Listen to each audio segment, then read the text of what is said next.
Good evening, everyone, and welcome to the Bel Air Beach City Council work session. Today's date is April 28th, 2025. It is now 6 p.m. and this meeting will come to order. Please rise and join me in the Pledge of Allegiance. To the flag of the United States of America, to the republic for which it stands, one nation under God, indivisible, with liberty and justice for all. Renee, would you please call the roll? Councilmember Frank Bankert. Present. Councilmember Todd Harper. Councilmember Kim Shaw Elliott. Present. Vice Mayor Lloyd Roberts. Here. Mayor Dave Gaddis. Here. City Manager Kyle Riefler. Here. City Attorney Randy Mora. Present. All right, thank you, Renee. Our first order of business is a presentation from Gemini Engineering. We have Barbara here. Barbara, take it away. Hello. Can you guys hear me? I just want to make sure that the microphone works this time. Yes. Okay. Good evening, everybody. My name, as you just mentioned, Major, is Barbara Nogueira. I'm with Gemini Engineering, and I'm the lead engineer on the 9th Street Stormwater Pump Station design. As for this meeting, I wanted to do a summary, basically, of what we covered on the previous meeting, so we're all, again, on the same page. Our project location is along Harbor Drive, north of 9th Street, and just south of City Hall. A background on the project itself is that we're dealing with nuisance flooding on the roadway. This is an area whose drainage cover all the way to the west from Gulf Boulevard. All of this water is coming down 9th Street and is captured by the stormwater system that is already on 9th Street. And the only outfall is a 24-inch RCP pipe that discharges to the intercoastal. That pipe has a check valve, a Walpro check valve that prevents the high tide to enter the stormwater system. And once the tide is low, it allows for the rainfall to get out. The problem that we're seeing right now is that the capacity of this pipe is not enough to drain the water fast enough. So what we are planning on doing is installing a stormwater pump. This is not working. So our potential solution for this nuisance flooding, again, is to install a stormwater pump. Why I keep repeating nuisance flooding? Because the point or the idea for this pump is just to be a prototype to deal with draining the water after the tide is low enough and we're trying to get that water out of the roadway. We're not trying to fight the peak of the storm. We're not trying to go against a hurricane. We're just trying to deal with this nuisance flooding that we're seeing right now. In fact, I think Council Member Jody, on the last meeting, she had a question regarding on what would happen if we're dealing with high tide and this tide is coming through Harbor Street because the tide is high enough and we also have the rainfall coming. And I don't think I explained myself very well this time. So in that sense, if we are dealing with a very high tide to the point, which is kind of what we're seeing right now, that the water of the tide is calling into the roadway and you also have the rainfall, that is not what we're trying to fix here. We have an infinitive amount of water that is coming to this roadway, and this is a problem that not only the city is dealing with, is the United States or any country that has the coast and has the ocean in front. We know that sea level rise is a problem, and the solution for that concern itself is you either go high, you raise significantly, or you just build a protection that's going to prevent that water to enter the system. So in going back on this one, what we're trying to do is that once the tide has receded, there is no more water coming from the tide into the roadway. We're going to start pumping out that water. Now, with every project, there are some constraints. We have very limited right of way here. We have a significant amount of houses, and we were able to feed the pump. In fact, if you go to one of the exhibits that I provided, I think this one provides a very visual since you have an imagery background. It's just going to be in this corner, since that was the best available area that didn't require the relocation of any like gravity mainline or reclaimed water. We may need to do some small adjustments on potable water, but the main costly relocations will be prevented with this setup. As I just mentioned, we have existing underground utilities, the sanitary gravity line, we're trying not to impact them. And at the end, due once again to the limit the right of way that we have, the panel will probably be visible from the street. So, what I mean by that is something like this. So this is kind of what's going to be the visual of the once it's installed. We have this big manhole that is going to be about 6 feet wide, and then we're going to have the panel right next to it.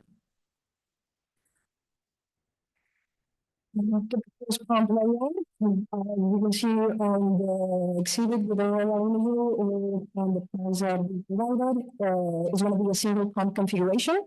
It's going to have a discharge capacity of 16 gallons per minute. Again, a small pump because we're just dealing with the nuisance flooding. And then the geotechnical data for the project, I know that was a concern last time. That has been completed. We are waiting for the report. And hopefully they didn't find anything out of extraordinary that should be a concern or a restraint for these pumps to be installed. Can I ask you a question? You said Sir. you're waiting on the report. Yes. Okay, but you've not heard of any red flags. That was the great thing. They completed last week, and right now we're just waiting for them to finalize Any kind of a timeline, just so that I can relay that information? Well, they did the boring the location of Little Red to the location of the final location of the pump. So I know that this week they're trying to go back out again to do the boring at the exact location. But once they do the boring, I think just for timelines, I know that they completed the boring Thursday of last week. By Friday, they were able to send me a map, and then today they were gonna work on trying to give me the report prior to this meeting. But since we mentioned that, hey, this is a little bit off from the final location, they're just gonna go out this week. So once they do that boring again, hopefully a couple of days, a few days. Okay, thank you. So now, and once again, no red flags. So even if they move that boring location, we're not expecting anything different. It's just kind of like a formality to make sure that we have the exact location.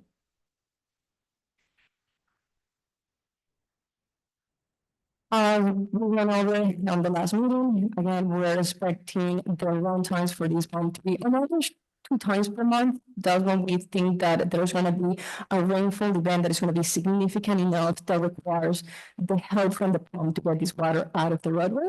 And in the rainy season, you know, as we could expect, like between June and September, it's going to increase from 2 to probably 3 to 4 times per month. What do you, Yes, sir. your max number expected rainfall events? What's a rainfall event? And 1 inch of rainfall. Okay. At a minimum, that's what we're considering. We look at historical rainfall events for the area, and we did our statistics calculations to come out with the number of max expected rainfall events that are going to be at least 1 inch of rainfall expected. And what is the height elevation of the 9th Street check valve right now? When does it open? Does it open at 2.8, 2.9 tide? I will have to, I'm not 100% sure right now. I'll have to look into It has that. a lot to do with the max number rainfall. Yes, sir. The lower. Yeah. EPAC, Gemini, 360 Central Avenue. I think to answer that one, it's still tied in with the tide. So if you had 5 inches of rainfall, but you still have the tide at a higher elevation, then you may not get that the flap to open. So it really is both, not just the rainfall. It's going to be in combination with that. And that's what I'm saying. You can have 5 inches of rainfall and you have a 2.4 tide. Correct. It's not, pump's not gonna go on, it's gonna flow. But if you have a 2 point, that's what I'm saying. I don't know what the check valve is here. Does it close at 2.7? Does it close at 2.8, 2.9? Well, You have one down here in 7th Street that closes at like 2.7. So we had water in the street today and it's a pretty nice street, pretty nice day today. right. It is a dynamic situation. So this estimate is purely an estimate. So with the data that we have, I'd love to have gauge information on those things, but what we have is rainfall. And Right. so based on rainfall and assuming at least 1 inch of rainfall, we're going to say, okay, that's going to result in this much water. And based on that much water, how long and then the many times in a month that the pump's going to run. So it's a very simple calculation, but unfortunately, there's not enough data beyond that to be able to provide, such detail. Okay.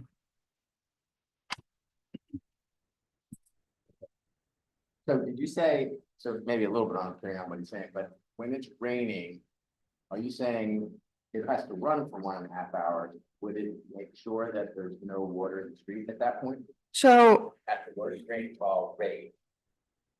if the tide is low and as long as the gutter, because we are dealing with the existing roadway that we have and we know that we're dealing with limited topography, as long as the gutter can convey that water to the pump, that water is what's gonna go out.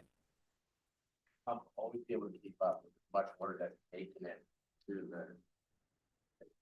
Yes, because what we're trying to do, and remember, it's not like necessarily during the rainfall event itself. It's like once the tide has gone down and we have an opening to send that water out, the pump is just gonna pump the water that is on the roadway out, as long as the existing gutter and the system can carry the water towards the pump. If there's a gravity flow, the pump's not working.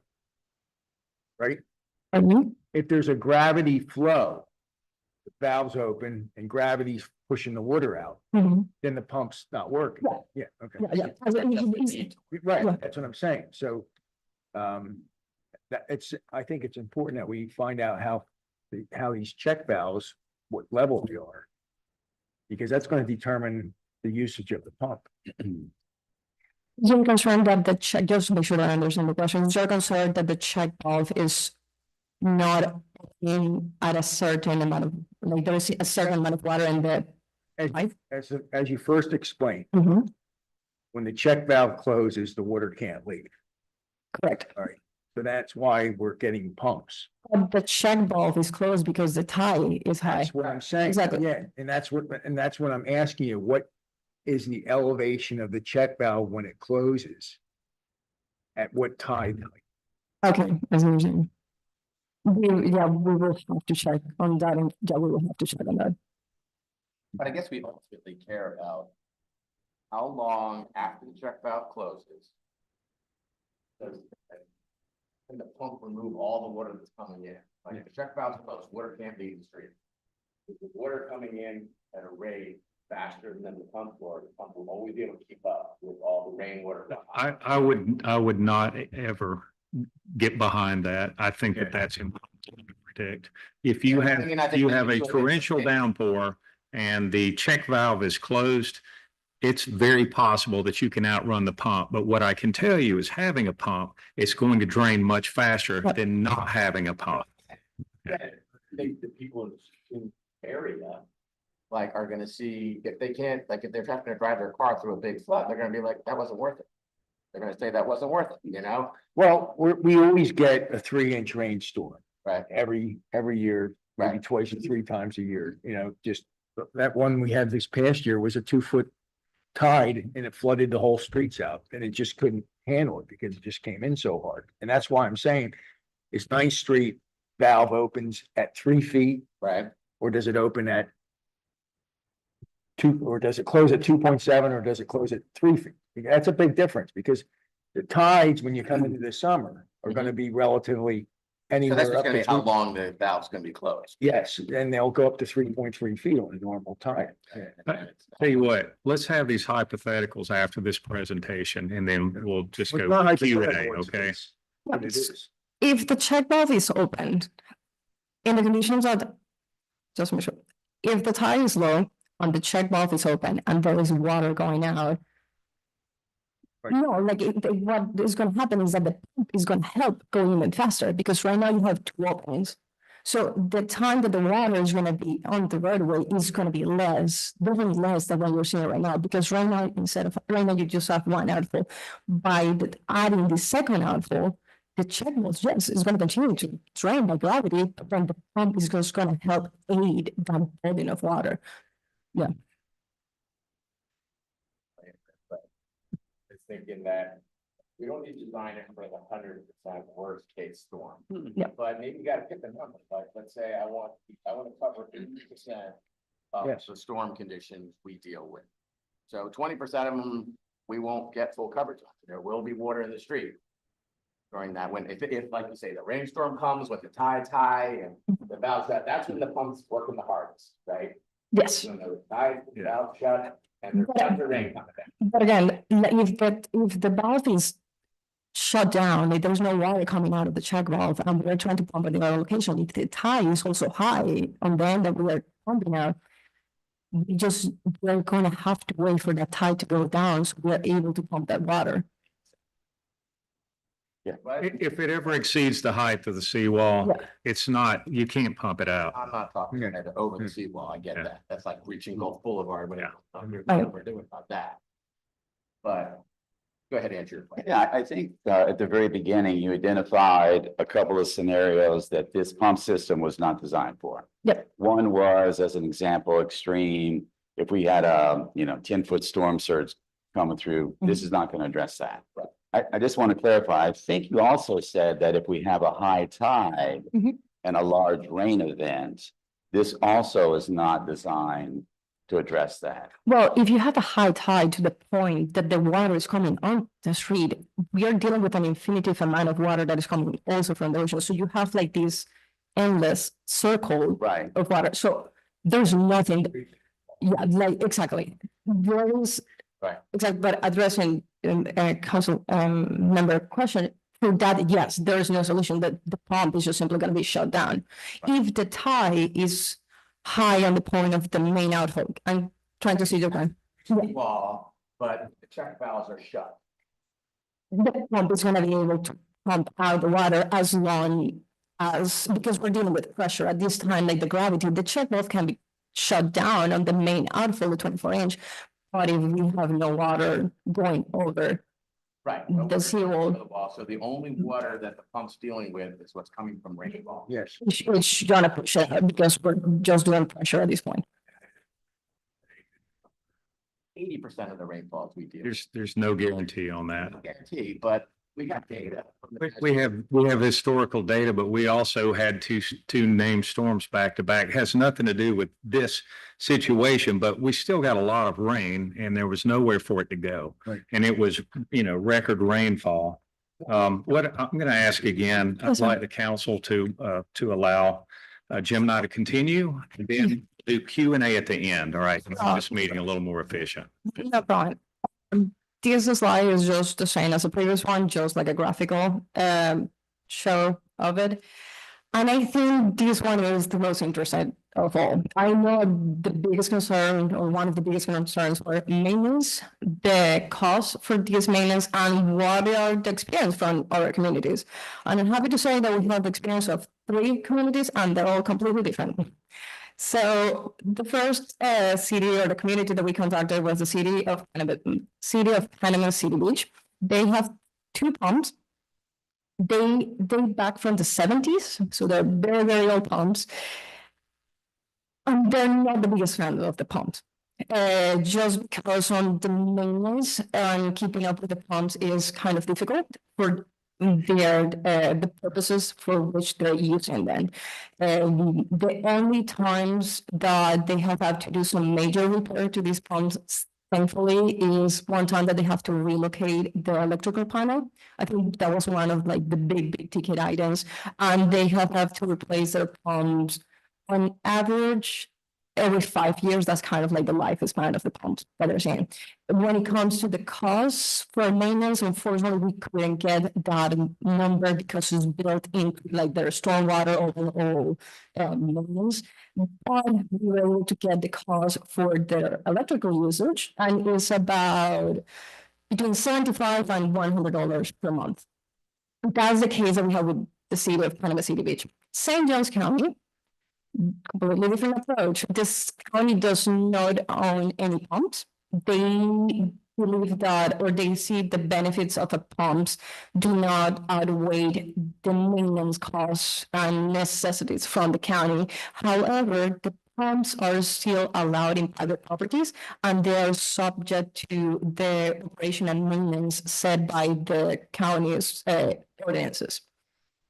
Lastly, we have Orange County, completely different experience. They have over 20 stationary pumps all over the county, and they have a few other mobile pumps. So in case there is a hurricane, as you guys know, Central Florida, landlocked, if you need to pump water fast after a hurricane, they are able to move these pumps. They love them.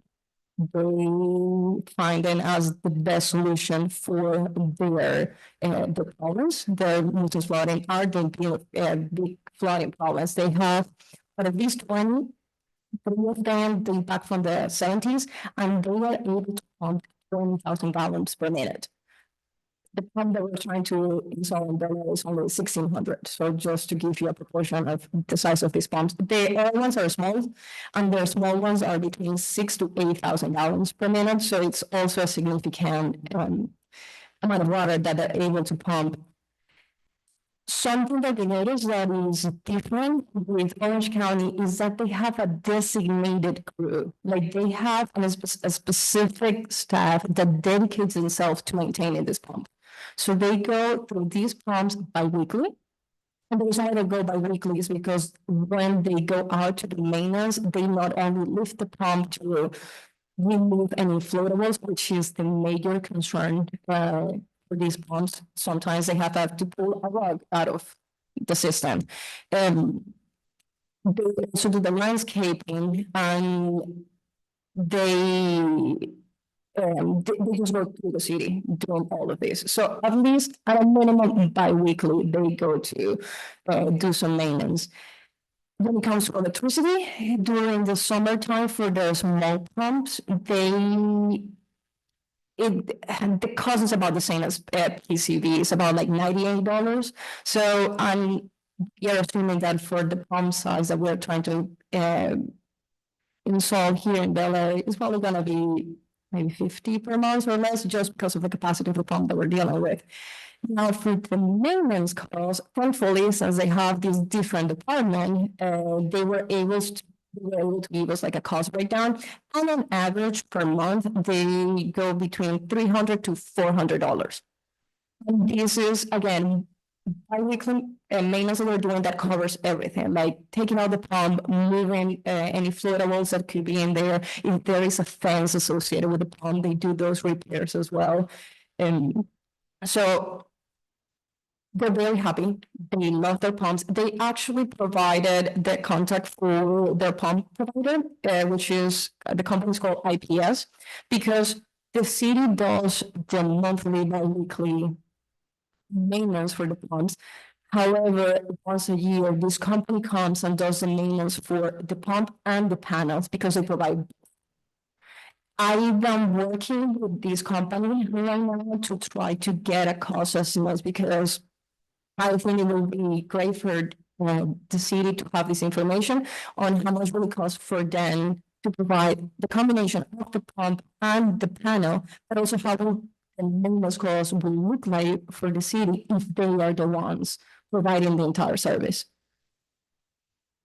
Besides that, That's the cases of the studies that we have. So as I mentioned, completely different experiences with each of the cities. PCB is not a big fan. St. Johns County doesn't really want to deal with an Orange County. They just love them. They are very, very excited about their pumps and they found them fantastic on operations. Now, the last thing that I wanted to cover is just the cost that has not changed since our last meeting. The only thing that was added was the installation of the power line because there is no three-phase power in that area, even though there's a transformer. So it's gonna need to be pulled through the transformer here in City Hall to the location.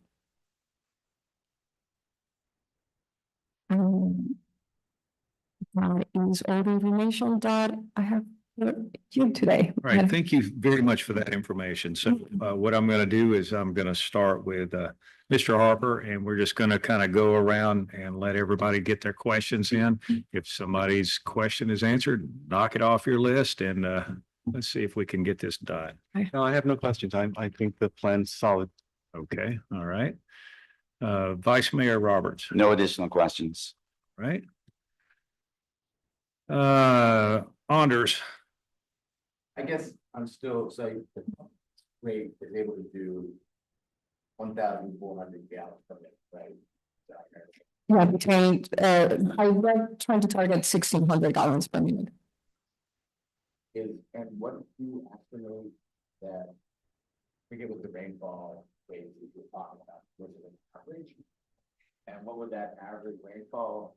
The rainfall that was at least 1 inch of rainfall, like a rainfall in here. How do I convert that?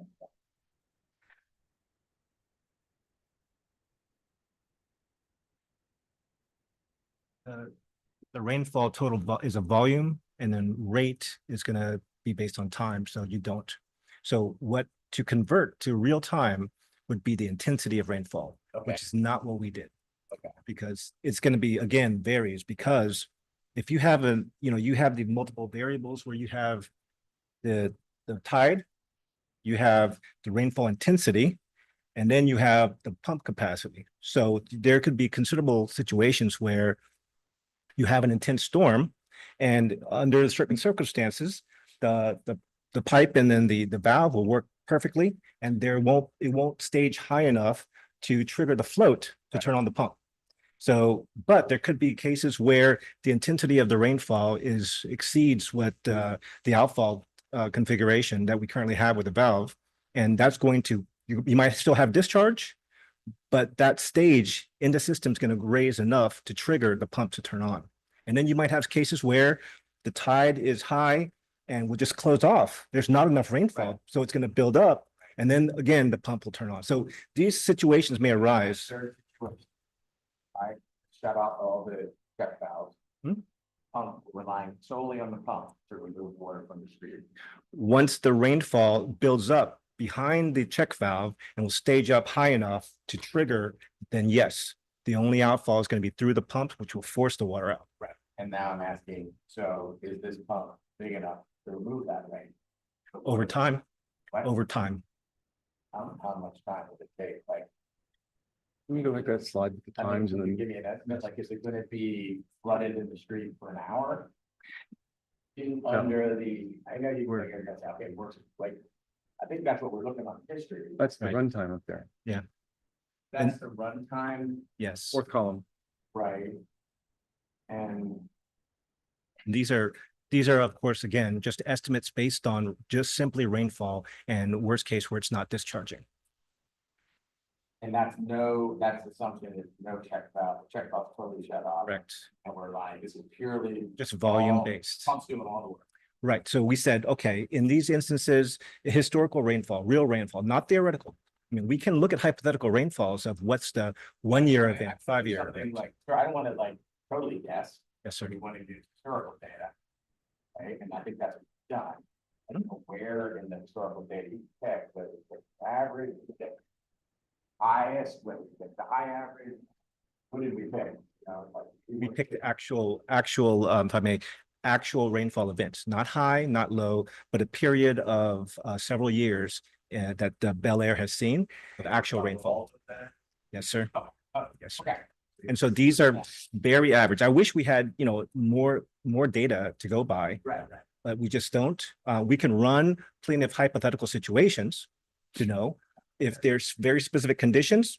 We have the analysis, the models ready to simulate it to get some, you know, very specific conditions and what the results are. But what we're presenting today is just very, you know, rough estimate based on actual rainfall over the past few years. So something else you may want to consider is that we start out ahead of the game when those pumps kick on, because the water has already ran into the drain and now it's filling the hole.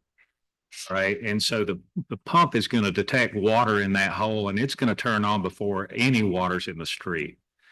If it rains harder than the pump can keep up with, at least it's pumping out and it's gonna drain much faster than a closed check valve with nothing going on except waiting for the tide to go down.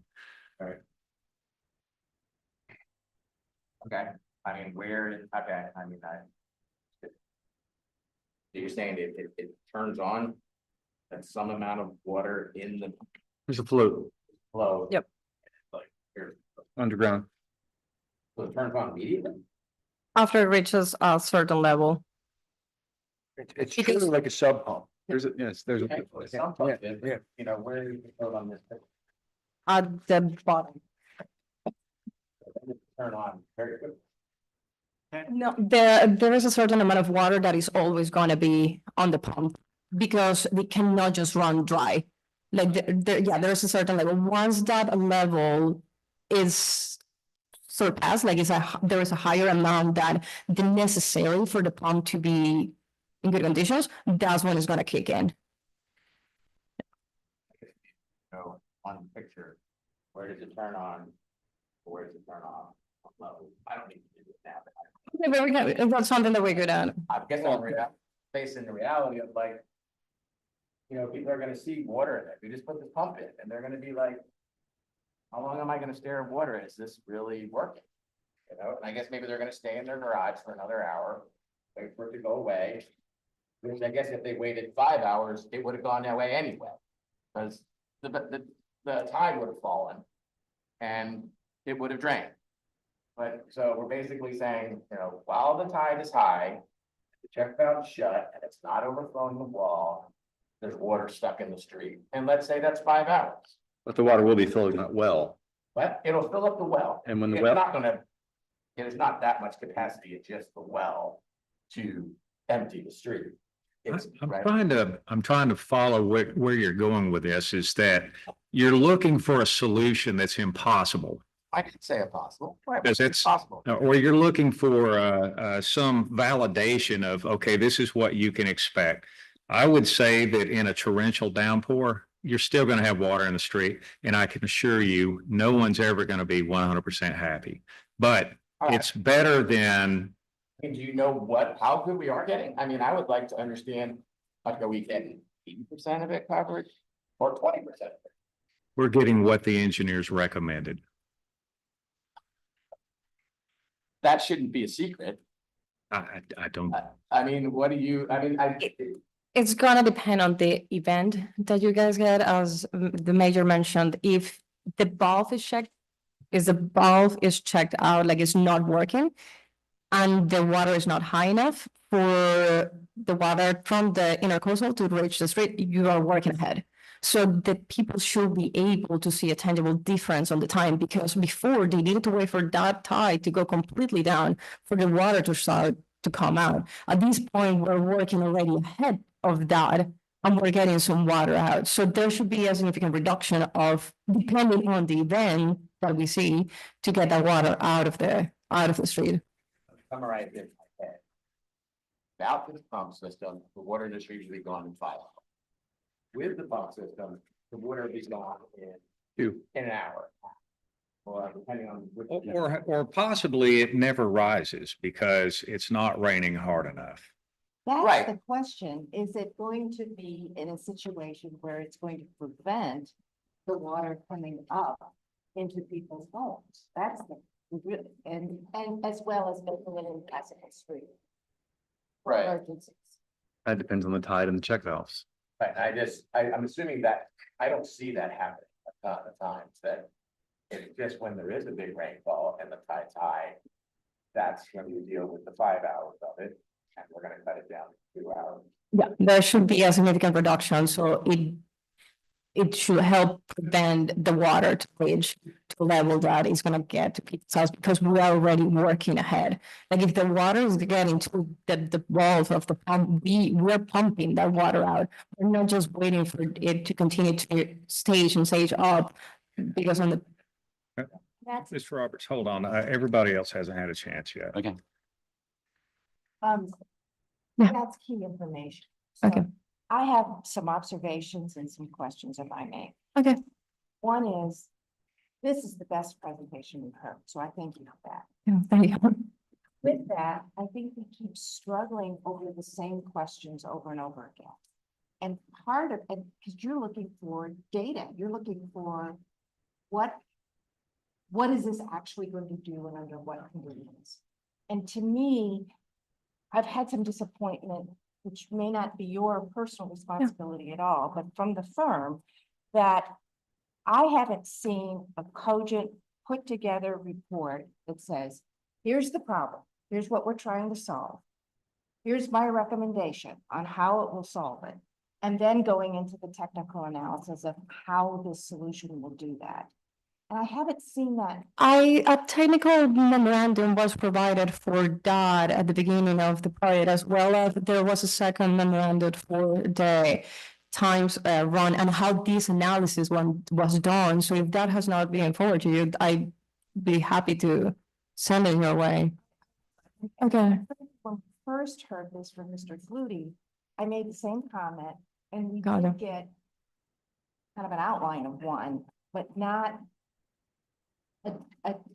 a detailed analysis of okay. what's the problem, what's the recommended solution, Mhm. how did we get here? What was our approach? What was the analysis? Got it. And I think we just keep struggling over this all over and over again, as far as what is this thing really gonna do? And how is it gonna help us? So that's been a disappointment for me. The other thing has been that the pacing of this project has been exceedingly frustrating and slow. I went back and looked at some minutes, and it was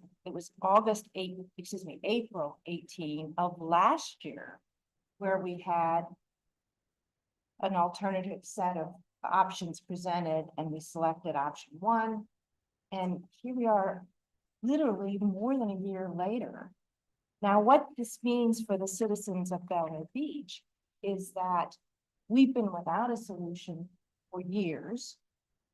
The best we can hope for, I think, under this scenario is we're gonna go through 2 more storm seasons before we even get to a final conclusion. And that to me is a very disappointing performance. Now, I think for one here today, it sounds like we're on a good track.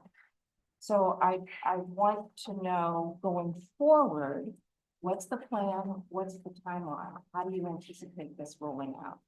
So right now, the plan, I apologize for the protection that you got from the firm, and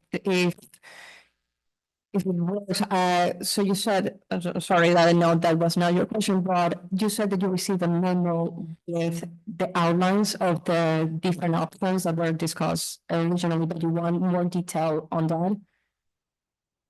On how we got to this point? Yeah. Okay, you want a written memo? Okay, So. Yeah, what is the problem? What is it solving? okay, What is your recommendation? And one's fine, Yep.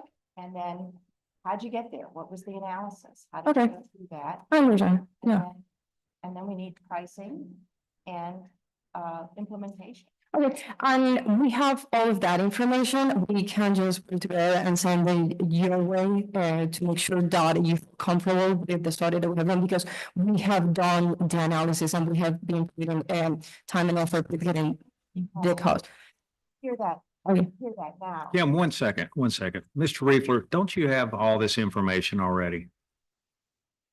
What do you mean by all? Don't you have the analysis of this project? We've had at least two different analyses. Would you mind just refreshing everyone's memory and sending whatever you have? Yeah, I will. So that I mean, it's something to look over. additional, sorry for interrupting, but if there's any additional information that you have like added to the report, we can add it just to answer those additional questions.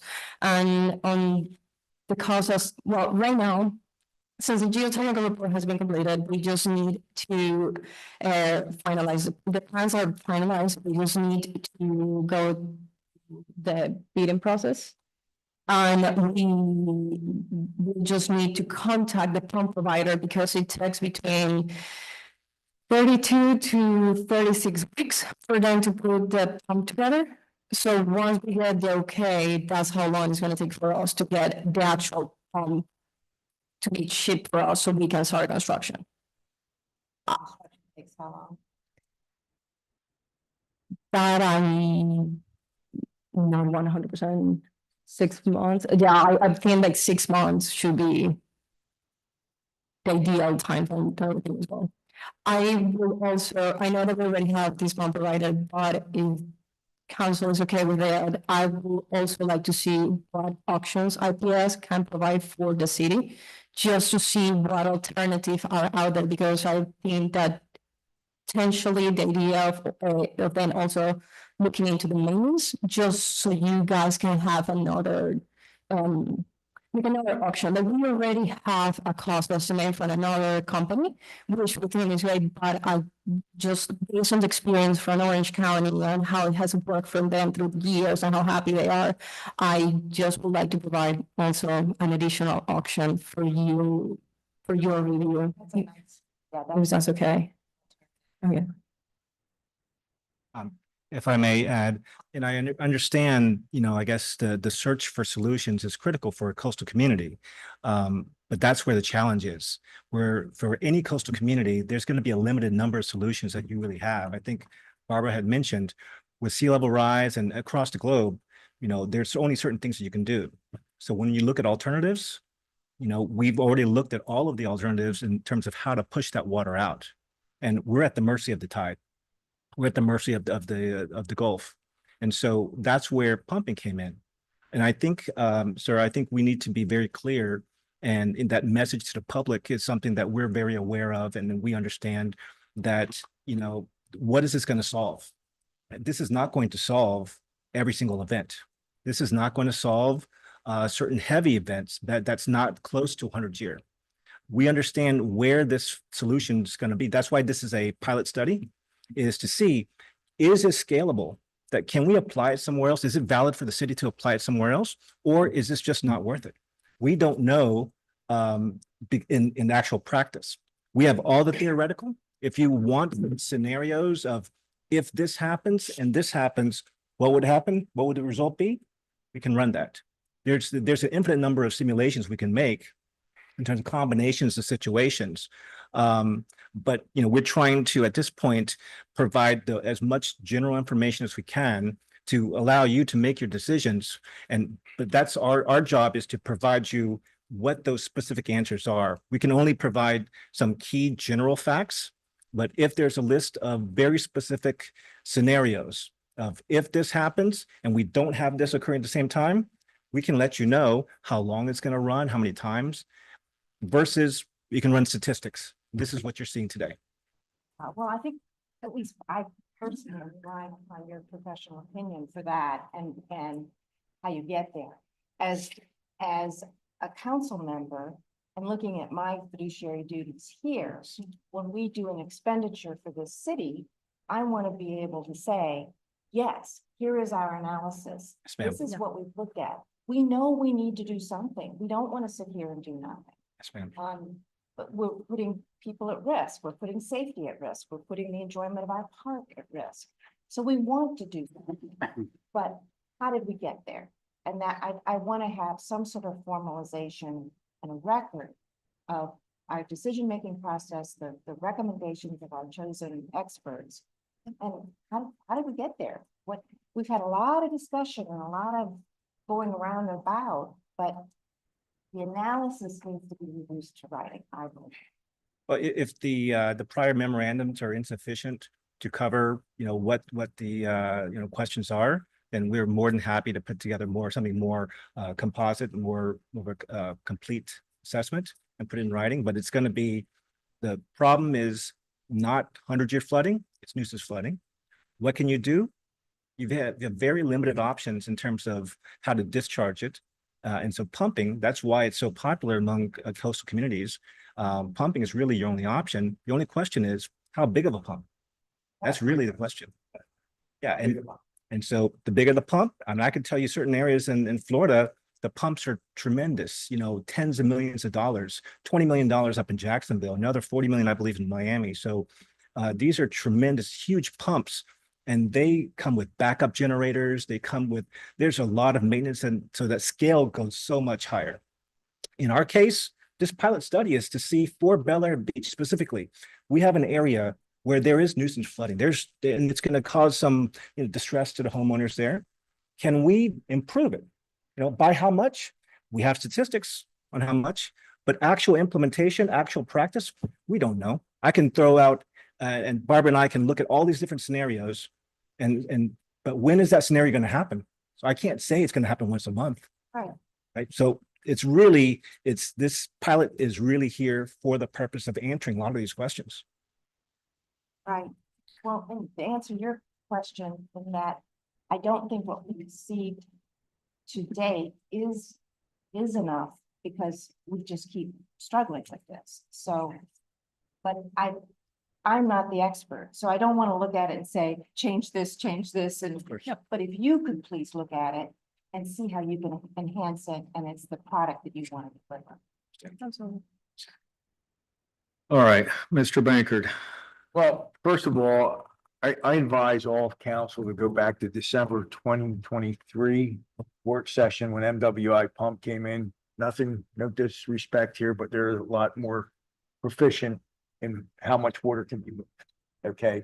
And I gave them scenarios of 7th Street, my street, near street, how much water is in the street. I calculated it by width, depth, and said, we had a storm called Idalia. Mhm. It breached the seawalls at 7 o'clock in the morning at high tide. And I said, we had 4 feet of water in some parts of them streets before it breached the seawalls. And he said, stop me right there. He says, I got your calculations. There wouldn't have been any water in them streets. It would have been wet. But when it breached the seawall, there would have been water in the street, but it wouldn't have been in your house or driveway, which happened in a lot of the people, okay? Because the high tide only lasted about an hour, and then it started going back out. Now, the last storm we had with Helene, no, we're not gonna solve anything on that. But the whole thing is, what I'm trying to say is, you only have so much capacity. You're using an 8-inch pipe, right? Yes, sir. Okay, and you're using a 1,600 gallon. What is that, an 8-inch pump? That's probably only a 6-inch pump. Yes.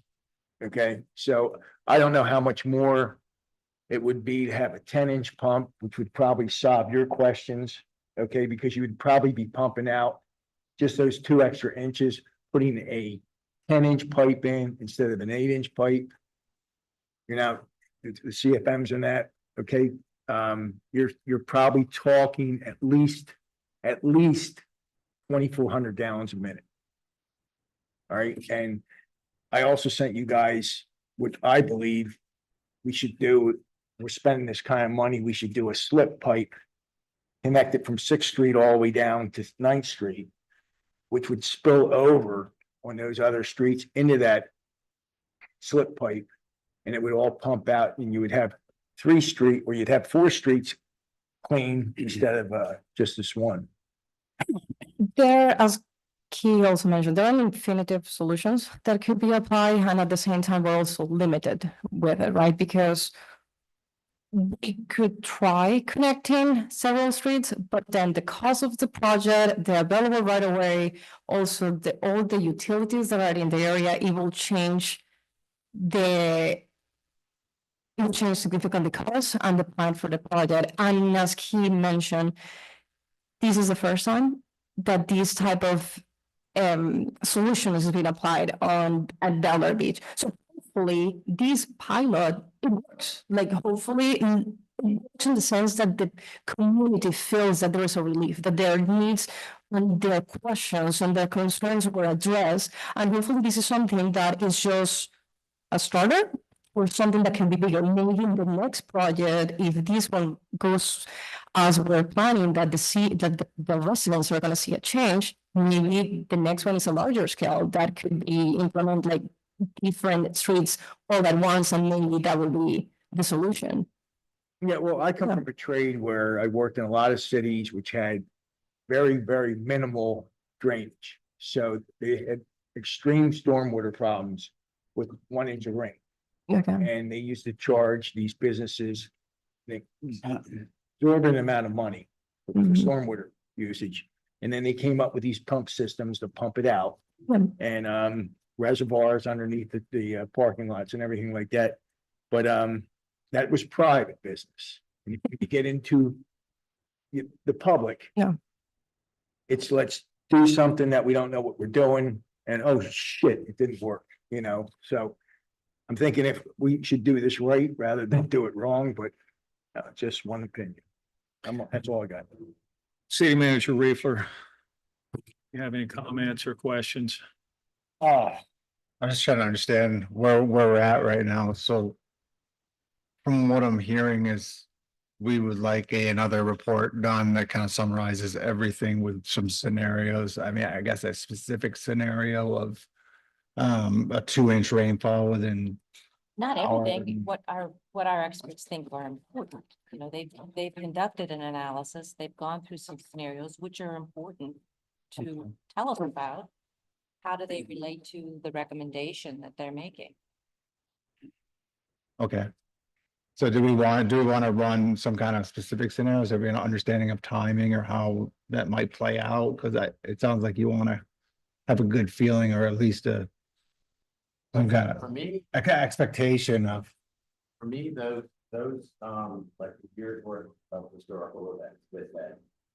And some of them, they're converting it into hours, okay?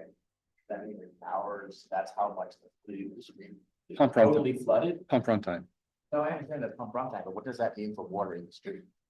Hmm. I mean, I want it like what our customers are gonna see.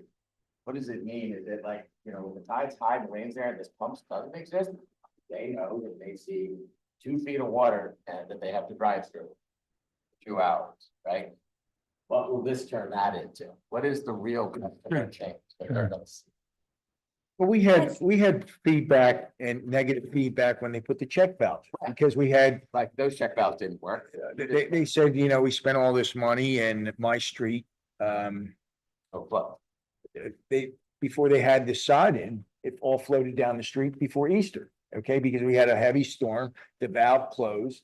And they couldn't get rid of the water. And I said, well, why didn't we raise the check valve? Well, we would have had to go through this guy's yard. Well, that's right, we would have had that thing pulled eminent domain, but that's public and private, and we don't do things right. All right, so we end up with a crappy situation. You know?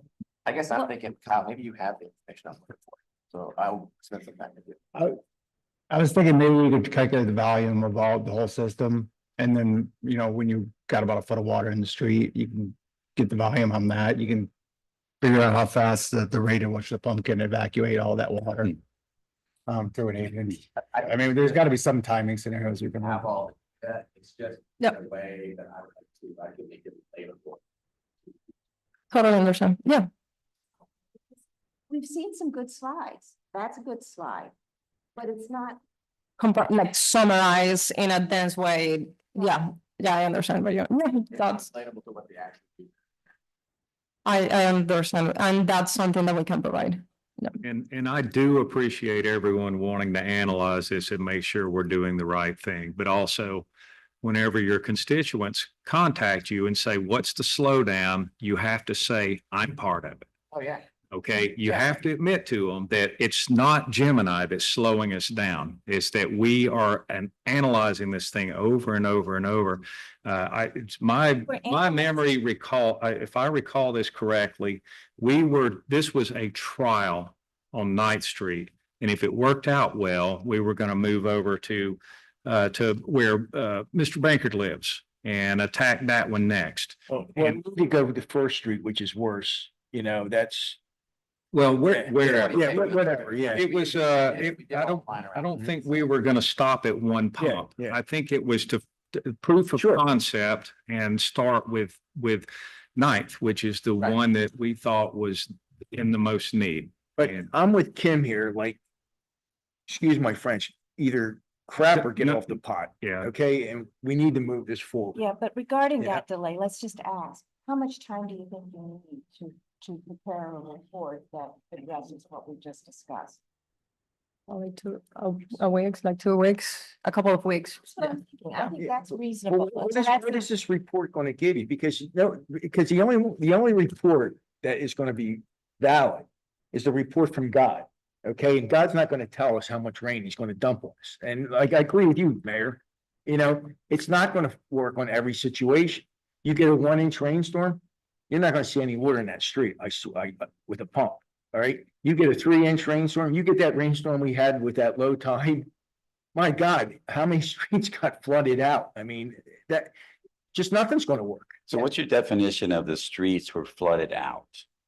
What do you mean? When you said we got a 3-inch rainfall and the streets were flooded out, Water up the what does that curb, is mean? Is it up in? Well, water up to your, probably garage door. it was about a foot deep the last time I saw it Yeah. that way. Okay. That storm we had last year, I took my daughter to work. I couldn't get down my street halfway, Do you, okay? It was that deep. It was over 3 feet in front of my house and my neighbor's house. And Do that you- was when the tide was only like 2.4. sorry for Might not interrupting, even been 2.4, might have been 2 foot. but could you give me the date for that storm? Nah, that was when you guys. are I'll find it. When you Yeah. guys are doing stormwater design, because I keep hearing about streets being flooded. Yes, sir. My understanding is oftentimes, and of course, it depends on your client. Mhm. But by definition, oftentimes the street themselves are considered a reservoir as part of the stormwater design. That is not considered a problem. No, I agree. Okay, so to design a system to where we're not gonna have a foot of water in the street is ridiculous. That's not what we're talking about. We're talking about impassable streets. Okay. Where- Then does that happen? I don't have the data, Okay, but I know it's frequent. okay. Multiple times, Yes. and it's enough for water to go into people's garages. More than a half a dozen times. I have a question. All of the components that are required for this project, are they all made in America? I believe so. I The reason could, why I'm asking is because if any of these tariffs are applied, yeah, these costs are going to skyrocket. So that's why I'm asking. I can double check that information, especially for the pumps and the panels. Yeah. Can I ask one more question? Yes, sir. No problem. On your timelines, you said the pump build was 32 to 36 weeks. Yes. And 6-month build time. Does the building and the pump construction happen simultaneously so that they are in parallel? So you're just installing the pump at the end, or is it build the pump for 36 weeks and then do a 6-month build? What we're planning on you're talking about building the infrastructure. I'm saying the infrastructure is over here and that's 6 months. Yeah. I'm saying the pump is 36 weeks. So is it 36 weeks plus 6 months, or is the 6 months encompassing the 36 weeks while the pump is being built? Is it 6 months I totally understand your question. I will. Yeah, they pump in parallel? So the reservoir would be ready for the pump to be dropped I didn't want it to into. be, I didn't want it to be another 9 months. I'll give you a date, August 29th, 2018. We had a high tide of about 2.9 feet. 5 o'clock, we got almost 3 inches of rain in like an hour and 15 minutes. August 29, And here's my- 2019. Here's my backyard, okay? Here's my porch, it's underwater. This is my backyard. So, Okay. so that was a mess. Okay. There's another one that occurred on June 7th, 2023. But Look at how nice it is. Got both days. Is that after or is that before? The rain or? that was after it was coming down. Yeah. And back to your comment there about like, I am willing to take some of the ownership for whatever delay that I've created, but I have talked to the residents on 9th Street. And I asked them, I like, do you want? I tried to visualize what you get shown here. I said, look, this is where the pump's gonna go. Here's this, there's gonna be that stand for the power supply. Mhm. That's gonna be right there. You're gonna see that when you walk out. You okay with that? Yes. Yes, I just want this solution instead. Is it okay? I mean, I said, how about the check valves? Oh, they stink, they're not working, right? Like, well, they weren't working entirely. I agree. So this solution, do you expect it to totally clear the street? Yes. They expect that solution to do that. I mean, at least keep it from like ever going above the crown of the road. Like, can it keep up with that? And I'm really just saying historical event. I don't ask you to predict, a year out and what's gonna happen. I understand we can't predict the future. I'll give you another date. November 11th, 2020, 9 o'clock at night. There it is, 3/4 of the way up the driveway. All right. They definitely don't want that. They don't want their garages wet. We can run those specific storms and show them in the report just to give you an idea on how, and probably maybe provide some visuals so you guys can see how it's gonna work. And if there is any additional questions, I provided my business cards on this end, so please feel free to through Kyle or just email me any questions that you may have that would like to be added to the report. Any other questions or comments? All right, I appreciate you being here tonight. Thank you for your patience. Thank you for your time. If we want to forward any questions, we should just go to like Kyle. Yeah, just And forward Kyle them get to me. Send it to Kyle. Maybe a lot of these answers can be done pretty quickly with just that type of interaction, right? Very specific question. Your email's I on can here. set it out there, but Right? It should be there. Yeah, do you want me to send you more dates? Yeah, Yeah, I'll just send you a bunch of dates. that's perfect. Yeah, I'll We can send do you that. pictures too if you want.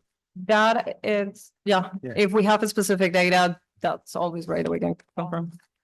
And the purpose of my comment is not to create more delay. It's not to create additional analysis. It's essentially. It's just to compile, yeah, to compile the data in a final report. I totally understand the request, no problem. And that's one thing that we can provide.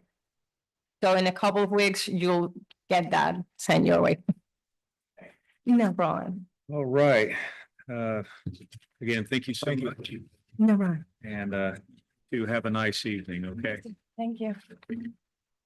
All right, now we're on item number 2, which is to discuss marina electric repairs and credits. Mr. Reefer, you're up. thank you, Mayor. So this it's part of the packet. You're not going to see any names, but it lists the slips and it lists the, let me pull it up here.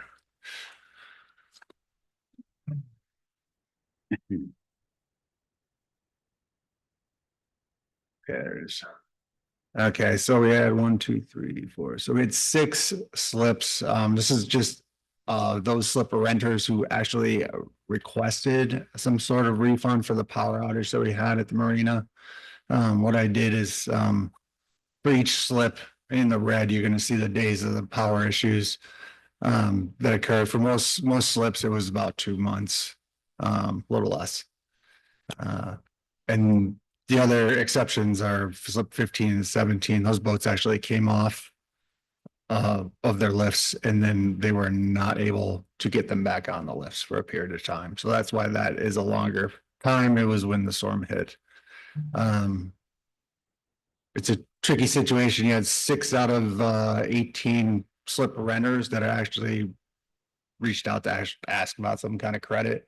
But I don't think just because they asked that, everyone probably should get something pretty fair applied evenly. But my goal here was just to get the marina fixed up and running and provide the data of how long each one of these requests were down for. And now it's up and running, It's up and running.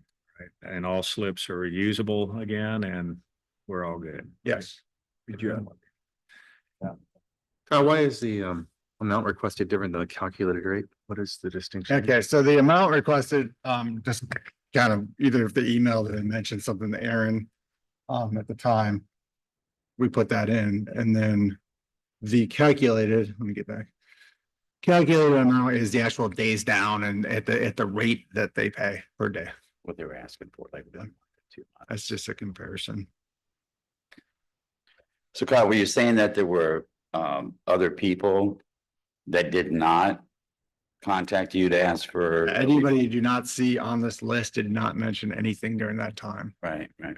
But they were all without power? Yes, they were all up.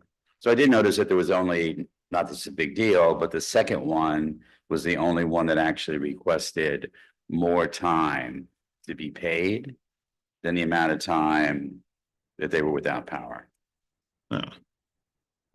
They asked, it was 48 days, they asked for 2 months. Everybody else was below the amount of time they were without. Sure. Yeah. Right, and at the time they asked, they may not have known Of course, yeah. how long it was. No, I think if I were in those shoes, I would be asking the same thing. Some type of a refund. It's an expectation for a service they're paying for. So they have a right to. What about those that didn't I ask? think we should be generous enough to give everybody that had a problem some level of credit or Yeah, future rent.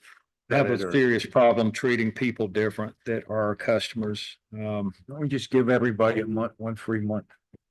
I would like to see what that number would be. Yeah. And I think that there's some missing data here, but if you will make a recommendation and give us something to vote on at the next council meeting, then we'll see where the majority goes with your recommendation. Okay, I'll make a recommendation and I'll put together the numbers that would go along with it. Anyone else have comments on that?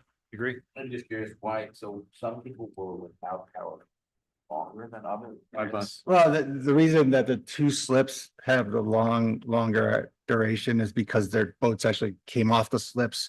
They had to store them some other place because they had no power to get them back on.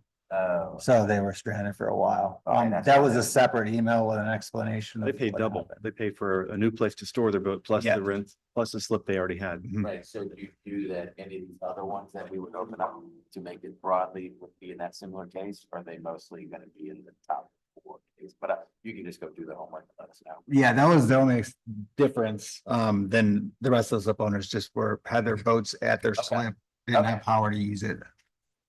Okay, now, Now we can say though that I think there's 3 sailboats that do not have lifts. So technically if, during that time period, they could have been in and out with a sailboat. okay, why are the two slips roughly 170 days and everyone else is 48? That's the question I just asked. Yeah, those are the days that, so I should have worded that differently. Theirs is longer because they weren't able to get their boats back in the slip. The boats came out of the slip during the storm event. They recovered the boats got stored somewhere else. They never could get them back to the marina until the power was fully restored so that they could get their boats back in. the And slip. were you aware at the time that that was the issue? Did they contact you immediately and say, hey, I can't get this back? We were aware sometime after the storm, I would say within a week, that there was issues out there with their boats. And so it took 160 days or so to get power restored? They did. That was the whole sub panel replacement, so. Okay. Yeah. Yeah, I would just make a recommendation and give everyone the same for Okay. whatever that is. Based on the size of their slip and their rate. My question also, is there any issue with cash flow or anything? If you just said, everybody gets a free month, does that create any issues for us? They won't We with need the to do, account. everybody gets a 10% discount over the next 6, whatever we There do. won't be any cash flow issues. Okay, all right. All So they right. get holiday. Next, we're on to discuss lien reduction procedures. Let's see, this was created by Mr. Moore. Yes, thank you, Mr. Mayor. What you have before you is very similar to what you had before you last month or last meeting rather. Where we talked about this. What's the only difference is it's been moved into ordinance format. Previously, we just gave you a marked up version of your code. This is adapted more to ordinance format, still in red text to help call it out since you're going through the work session. There is one substantive, apart from, reordering definitions based on alphabetizing and all of that. The most substantive revision can be found on page 8 of 10 in the document in section 2-249 liens. There was a lengthy discussion at the last meeting about how that discretion should be wielded and who should do so and what should there be a ceiling and a floor and just a broad discussion. And this was an attempt to capture that and why Manager Riefler recommended we bring this back before you so you see it before it's on first reading. The vision would be to bring this to first reading next month. The language, just for purposes of the record and otherwise, states that the violator may file with the city manager an application for a settlement and reduction of a lien, which application shall contain the reasons for the violation, the amount of the reduction requested, and the justification for the requested settlement and reduction, together with the applicable application fee. The application shall be considered by the special magistrate, and reduction may be granted based on the justification provided and the criteria used to impose the fine, and that appears in the preceding section. Before any lien settlement or reduction is considered, the property must be in compliance with all applicable city codes, and an affidavit of compliance must be issued for all code enforcement cases related to the lien. In no instance, however, shall the magistrate reduce any lawfully imposed fine, or I would revise that to say lien, and I'll speak to that in a moment, by more than 75% of its accrued value, which was the discussion, and there was sort of this trying to understand, some people are saying 25%, some people are saying 75%. But my understanding of your discussion around that was it was the same thing. It was 25% of the value should always be preserved at least. That could be more based on the discretion and the circumstances. So this attempts to harmonize that. I want to make clear, and I'll make that revision between now and first reading, the distinction between the fine and the lien, because we have this issue sometimes with our violators, property owners who are going through this process. The fine is what the magistrate imposes as the penalty or the effort to bring them into compliance. $15 a day, $250 a day. That's the fine. Once they come into compliance under Chapter 162, which is the statute governing code enforcement, we have the ability to take that accrued fine and turn it into a lien on the property. If it's homesteaded, you can't foreclose on it, but if it's not homesteaded, you can. But the lien is the issue, and we've had one of the reasons for the genesis of this process is we've had issues with people saying, well, I want to reduce my fine. Well, your fine is done. And it says the magistrate reduces the fine. Yes, but you have a lien now. The lien belongs to the city. That's our property. And only the council, and we're in tandem with the manager, any discretion you afford him, can release the city's property. We're not letting an independent magistrate release our property, which up until this point. Now, this contemplates a change to that because you're delegating that authority. You're saying, we're okay with it. There's some guardrails on it. Here's what we want you to consider. Here's the most you could ever do. And the maximum is not an invitation to do that every time, but we want to make sure your discretion is not unfettered, if you will. And so that's what you have here. And you can see that difference as well in the preceding section on fines. There's a separate section upon written request. They can seek a reduction of the fine being, hey, you imposed $250 a day. I really think it should be $125 a day because of this. And here's a limiting circumstance. I'm on a fixed income and I did this, I did that, and it's still a penalty to me, whatever the reasons people might give are. But that's the distinction between the fine and the lien. And I just want to make sure that's clear to you as the legislators in this process before you get to first reading. Right. Otherwise, it is, as you saw it last month, that was really the only substantive revision to capture. Now, of course, this is a work session on the ordinance. If there's any part of it that you take issue with or want more exposition on, I'm happy to provide it. Just wanted to make sure you knew where the difference was between your last discussion and now. All right, counsel? Yes. Just a quick question on page 7 of 10, under administrative fines, B. What were our thoughts there where it says Code enforcement special magistrate or the city manager is authorized to charge or assess administrative or prosecution costs up to, and then that was redlined out to be imposed in each case. Was that fill in the blank? So I need to fix the twos and the thes there, but the reason was you never, the administrative costs are separate and distinct from the fine amount. Okay, That $500 is a statutory limit from of the fine. And so we took out the $500 number because that's attributable to the imposed fine itself. okay, If we have substantial administrative costs involved in the enforcement effort, let's say, a deputy's gone out multiple times.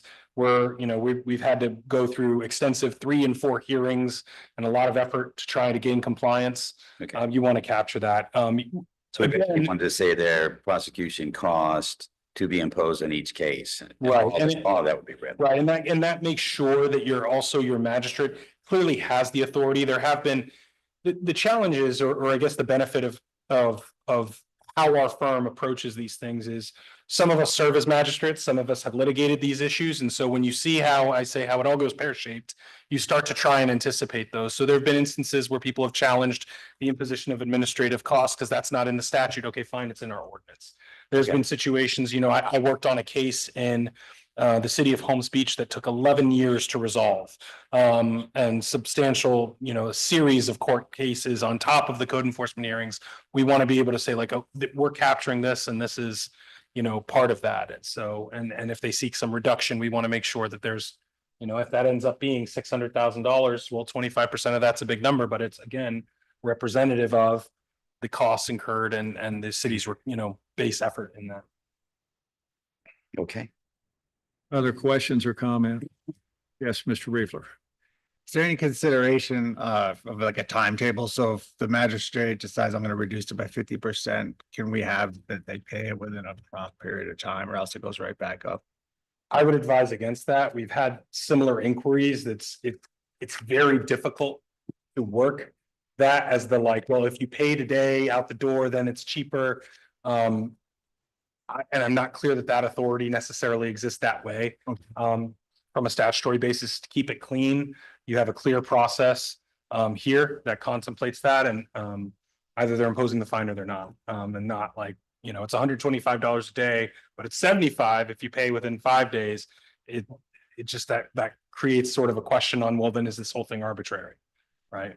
And so to avoid those kinds of challenges about that, that's why we try to do that. I just worry somebody would get, the big reduction and then they just sit on it. Oh, you're saying, Yeah. sorry, I misunderstood the question. Yeah. I understood the question as, can we give the magistrate the authority to impose one fine for quick payment and one fine for delayed payment? You're talking about upon lien reduction, can we condition it on prompt payment? Yes, we can. Yeah. So that there's not like, I got my lien reduced and then I, as you said, sat on that and have my new number. We can make lien reduction conditioned on payment by date certain, and that's something I'll talk to. I like that. And usually that's what you're talking about at that point. Yeah, what I'd like to see is if the magistrate gives them a discounted rate, and they don't pay it within a certain time, well, that's null and void, and it goes right back to the full rate. I think that's fair enough. I'll discuss that with Tom too, to make sure he's analyzes that if he has any other insights to offer. Other questions or comments on this ordinance? Okay, are we going to see it at our next meeting? You will see it next week. We'll have it ready for you for Monday. All right, is there anyone here who is against this ordinance change? I just like to know. Work on you now than, later. So, all right, now we're up to city clerk search update. But I tell you what, before we do this, let me take like 5 minutes. That'd be awesome.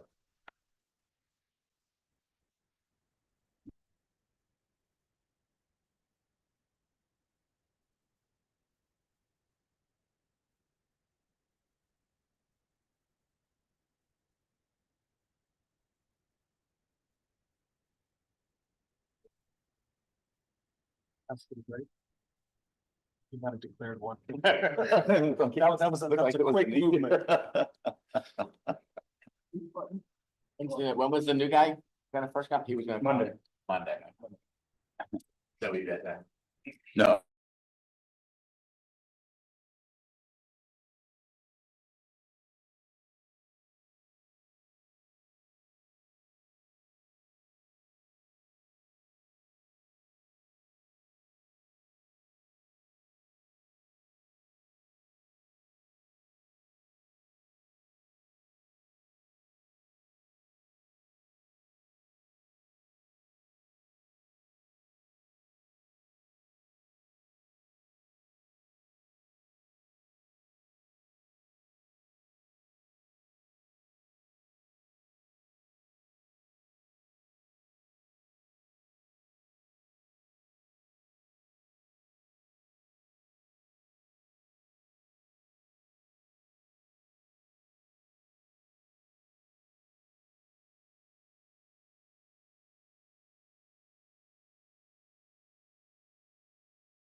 And we're back.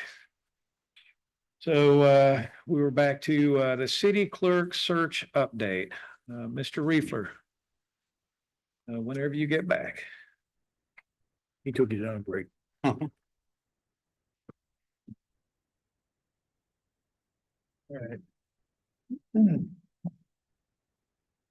Okay, so I summarized in an email, and I sent the application documents for each candidate that submitted one. So we narrowed it down to 6 out of, I don't, what would you say, 20-30 came in? Okay.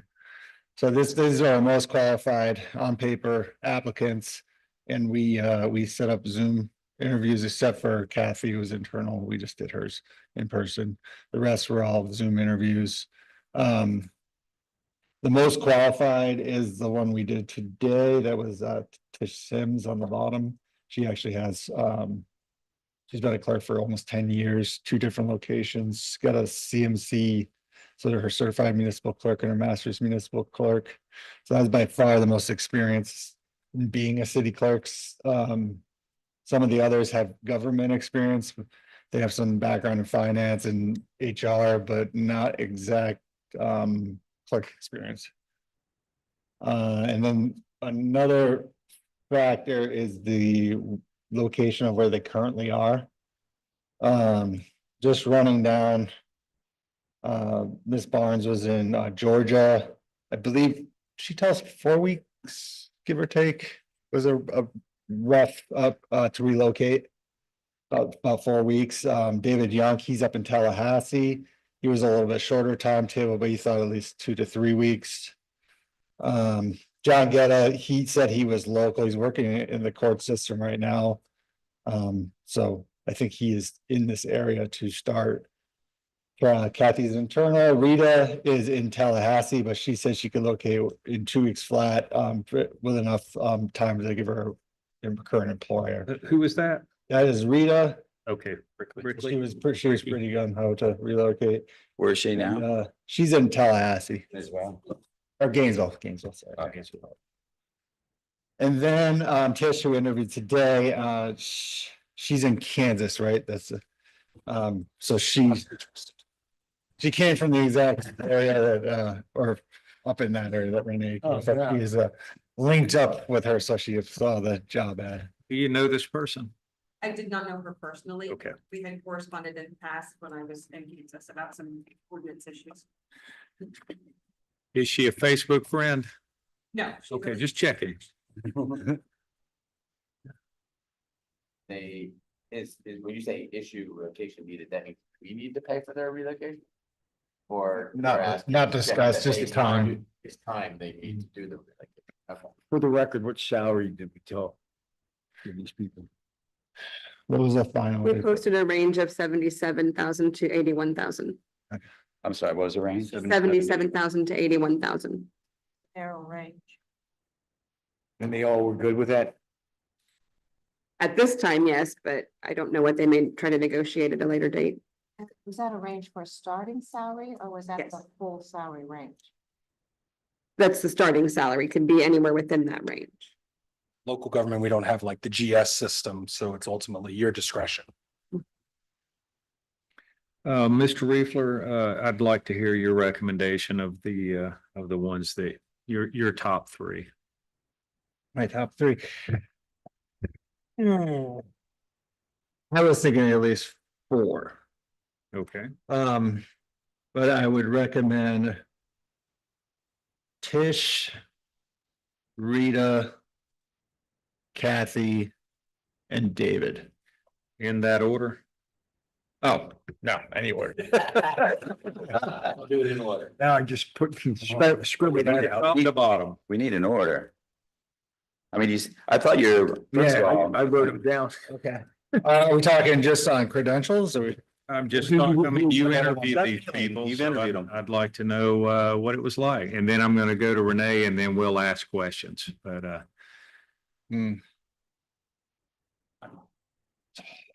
Yeah. I have reasons for everyone. If I may, I think part of Kyle's trepidation, at the risk of putting words in your mouth, is ultimately it's your appointment. And I know you guys rely on Kyle and he'll be working most closely with this person. I suspect he's a little nervous about prejudicing the process too much while, you know, communicating these people, all four that he's named are people he's comfortable working with. He also wouldn't want, if for whatever series of reasons, you get the person who's number 4 being your candidate who's selected, and, you know, it just creates a weird dynamic out of the gate. My recommendation would be he's given you the 4 that he thinks you should, you know, give consideration to. And ultimately it's your process. Fair enough. Fair enough. All right, Renee, how about you?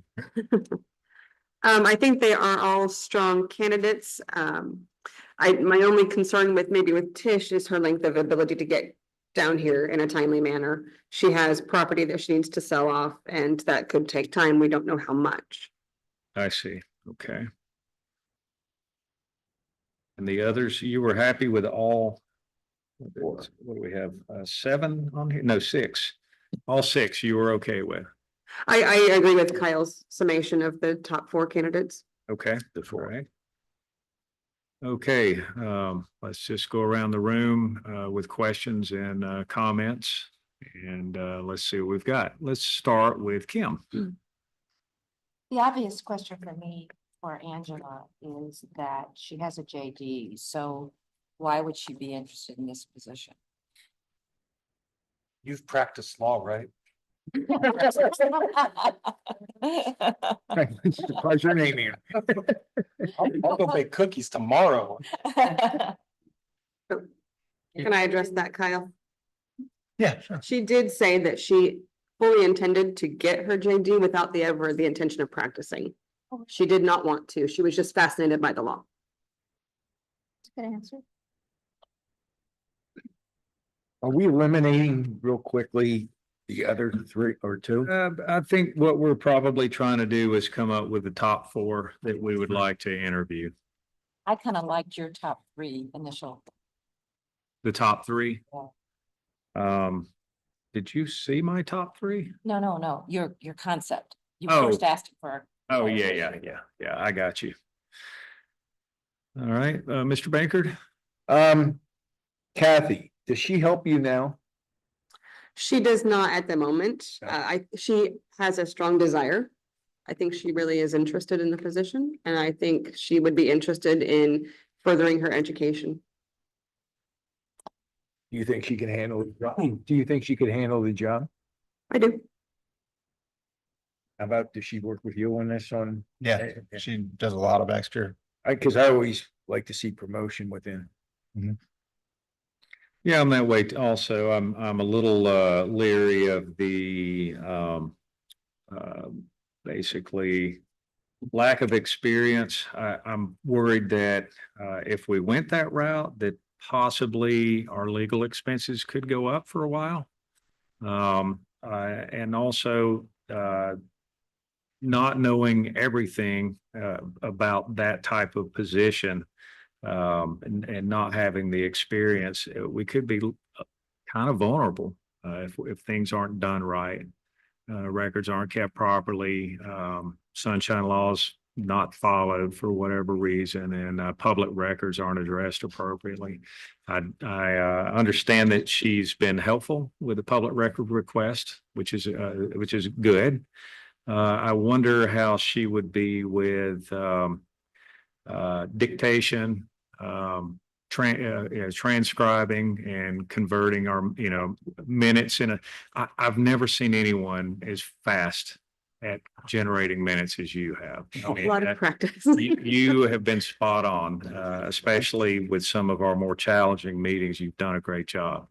I will say to that end, I do use transcription service through YouTube offers that. So that does aid in my capturing what I believe is the context of the discussion. All you had to say was, well, thank you. Would Kathy know how to do that? She knows how to use her tools. Yes, I know how to use tools. Yes, and Kathy would know as well. Okay. I think it's nice that 2 of the candidates have their CMC. Or no, only one. Only one does, yeah. I looked She at, has her MMC, her Master Municipal Clerk certificate. I look at this also, we have an election cycle coming up and there's limited election experience on here. Oh, yeah, Except for I did Tish. see that. So that's concerning, especially when you're dealing with statutes and laws and all the things that go with finance and things that goes with that. And it's important to prompt us. Hmm. You know, we gotta get that report in. Here's how it works. You know. How much did Kathy participate in the election cycle, the last election cycle? Very limited. And to my end, I was very limited as well. I came in at the end of your last election cycle. And the binders were already made, everything was already in order, left by the previous clerk, so I really had a very limited exposure to that as well. Okay. Other than acting as the liaison between the supervisor of elections office and the city. I don't want to speak too much out of turn, but I'm trying to remember where we are relative to all the charter amendments and whether your next election. November of November 2026. November 26th. Yeah, That's what I was gonna say. it's a It's like, while. so you've still got a year and a half almost till your next election. Not quite, but, yeah, actually, yeah, just about a year and a half. So, for what it's worth, to the extent that informs your decision making, I do want to be clear about that. All right. What would you do, Kyle, if you were to, first, I get the feeling that you're both very comfortable with bringing Kathy up. Is that right? I agree, but you should definitely interview Kathy. Okay, all right. In the event that she fills that spot, how quickly can you fill the missing position? That could take some time. But that's okay. All right. Okay, council, what, Mr. Roberts, do you have any comments? Yeah, we talked about Tish just briefly there. Did anybody ask that question with regards to how soon can you be here to start work? And she gave it the answer that she would have to put her property up for sale. And so she couldn't give us a definitive timeline. So she would, from what you're telling me, she would not be able to come down here until her home sold? It's as I understood it, the way she was discussing it. Could we follow that up with the question and see, ask her again, what's the soonest she could be here? I mean, oftentimes people will put their home up for sale and then relocate to the new location in the hope that their home's gonna sell. But if she specifically says, well, I can't be here until my home sells, 3 months. Okay. then that could be tough. You know, we could look at the market there to see how quickly things are turning over, but She did indicate the market in the town that she lives in is going very quickly. okay, She said homes don't stay on the market very long, good. but So was one of her goals, and shame on me, I didn't look at the applications or resumes. So she wants to move to Florida, or is she just looking for something else? She wants to move to Florida. She's been to this area. Okay, She mentioned a place to retire. So she's been here, she's familiar. I think it's people are attracted to Florida. sure, I guess sure. when you're from Kansas, but I thought you did a great job, first of all, with all the information being very easy to follow and read. I Yeah. like the notes, but what caught my eye the most was the mayor's just really quick. I just want to say, it's not mine. Okay, Oh, you did this thing? Yeah. Oh, very nice. hands down, the most experienced and certified candidate. I mean, that sends a pretty strong message. Kind of to me. gravitate toward that, don't you? All right, well, I'll tell you what I would like to do, since you've both picked four, I'd like us to interview those four candidates. And How we normally do it is like, whenever, like, for certain positions, we get involved in the interview process. So I was just going to interject to say, while you're talking about this, it's important to take a moment to first explain why you're doing this and to what a clerk is. Because we do have newer members. There is no normally in that, while we did hire Renee in the last year and a half, 2 years, before that Patty served for what, like 25 years or something like that. She was an institution. So it doesn't happen all the time, at least not here. That said, the way your charter is set up, there are a few charter officials. I'm one of them, Renee is one of them, and Kyle's the other. And so in your form of council manager government, those are the only 3 positions you hire. If you guys said, hey, I think we need another lawn tech, I know my friend Jerry, nope, stop, don't get involved at all. See if we have an application available, tell Jerry to submit it, get out of the way. I see that in part, be equal parts based on your form of government, but also ethical concerns for, nepotism, whatever else, depending on what's at issue.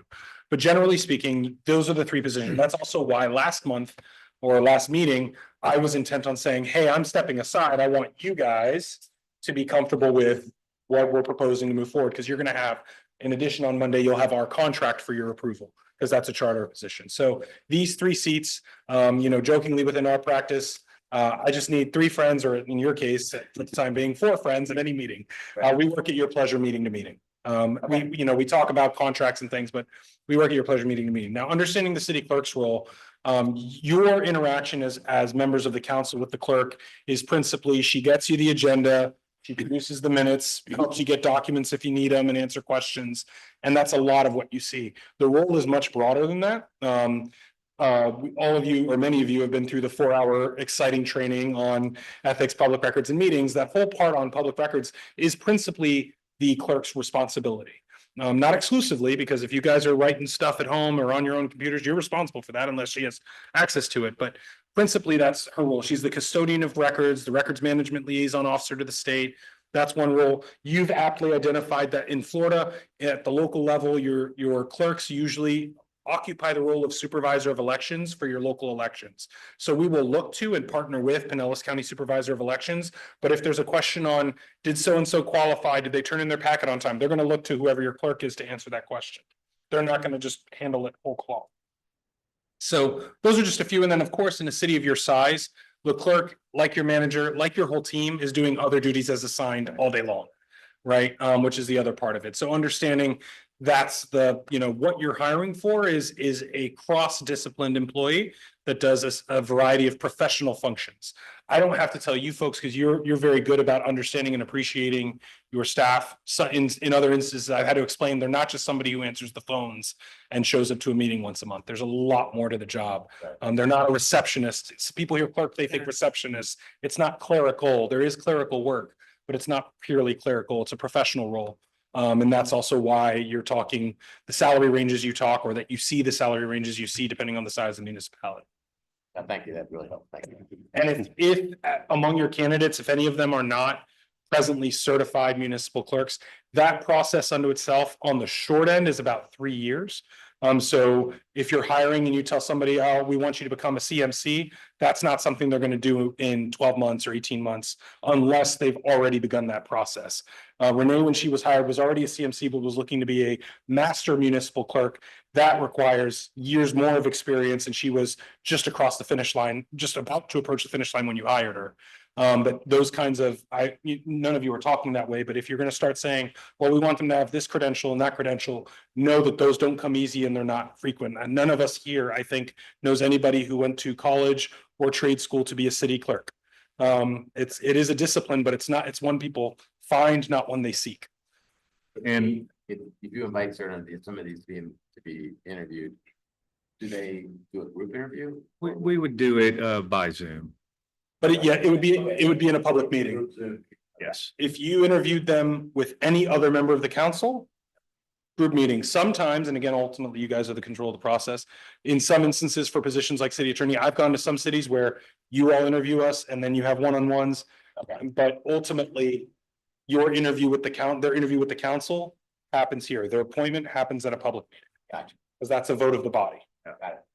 Now, although I see a couple of people that I think look attractive on paper, bear in mind that Renee looked attractive too, and somebody stole her away from us. So whenever you hire somebody with those types of credentials, that's very attractive. And a larger city like St. Pete Beach or anybody else, we're easy to poach. So it's no nothing against you, Renee. I'm happy for you. I hope we keep all that in mind, what you just said there, because Right. the more we want, the more they can poach. Yeah, of course, Yeah. of course. But we'll find out. I would like for us to interview these 4 candidates that you two have recommended, and we'll see how it goes. We're very close to having our next regular council meeting. That's not the meeting that I want to have the interview in. I would rather do it in a work session following that meeting. It doesn't have to, not, certainly not the same day, but maybe a week later or something. All right. So if you don't mind, Renee, would you see if you can get us all on the same date, and then we'll set that up. So are you, just so I'm clear, we're doing a group interview of all these people simultaneously, or we set up individual appointments for each individual candidate? Well, it's a public meeting, so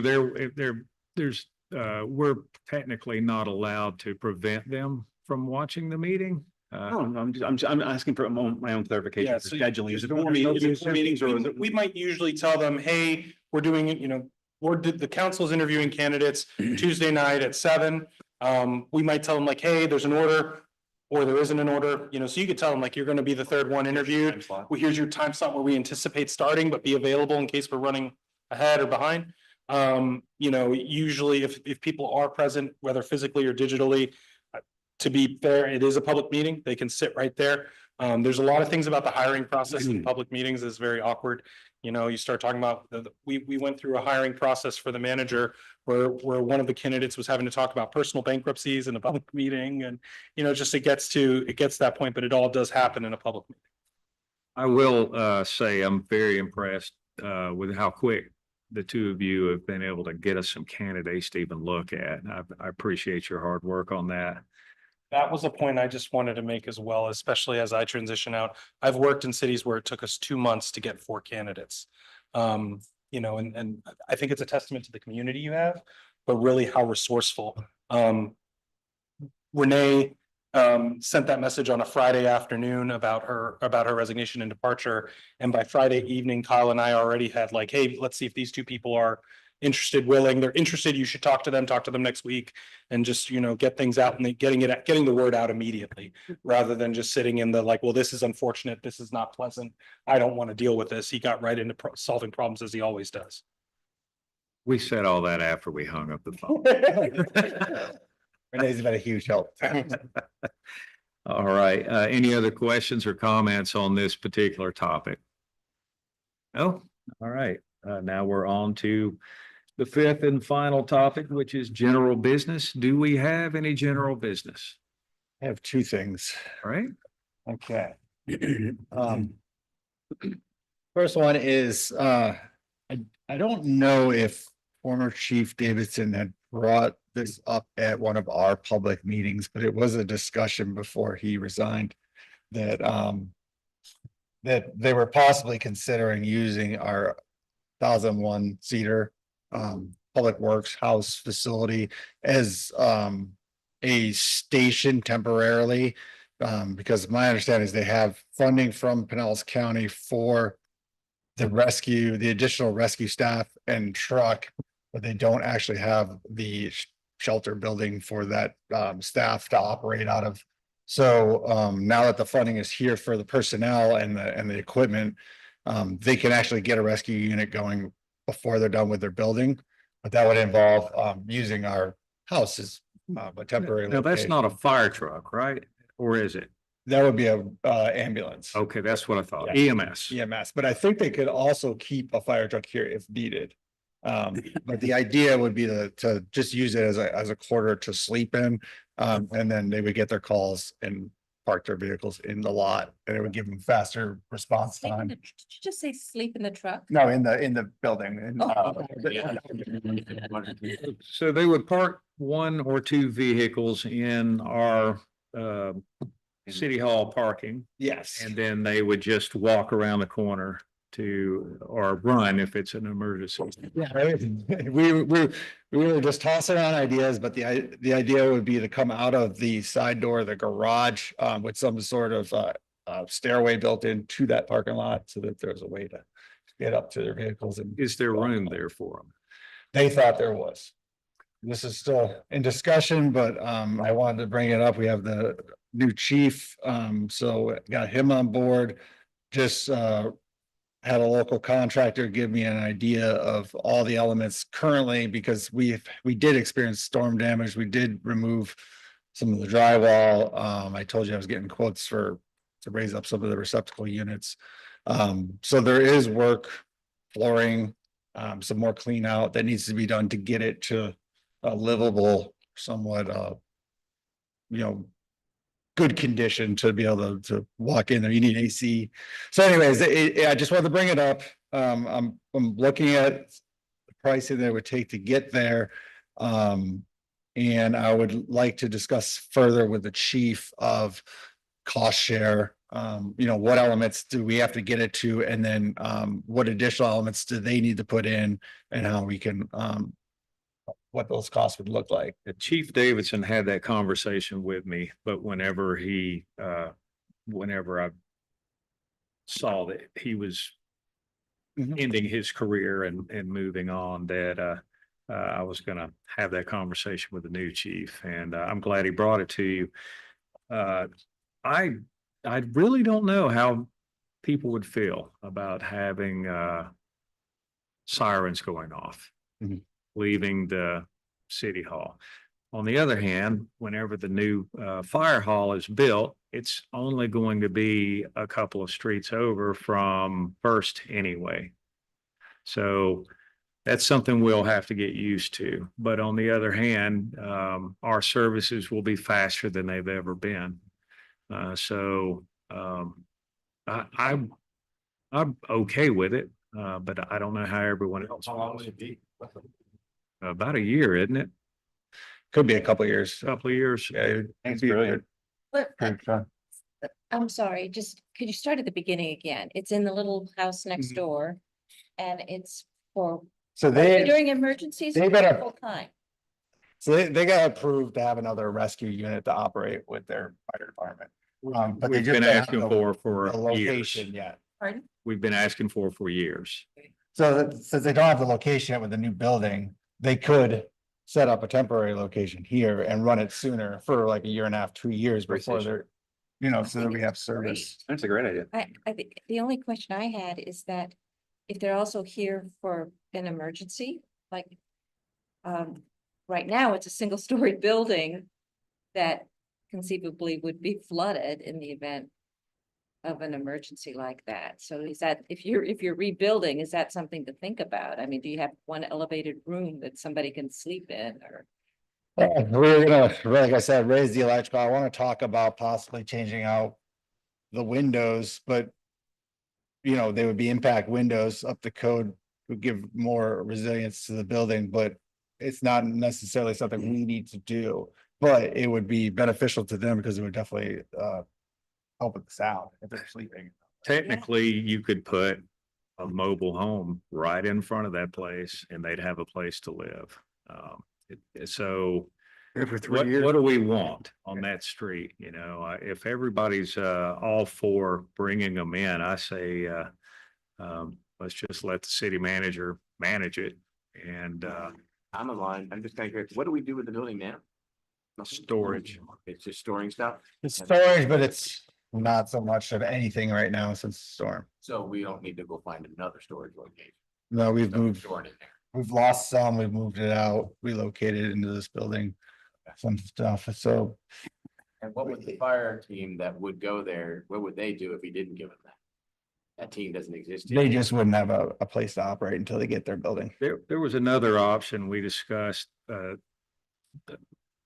possibly doing one of those mobile units up at the Marina. Marina. Yeah.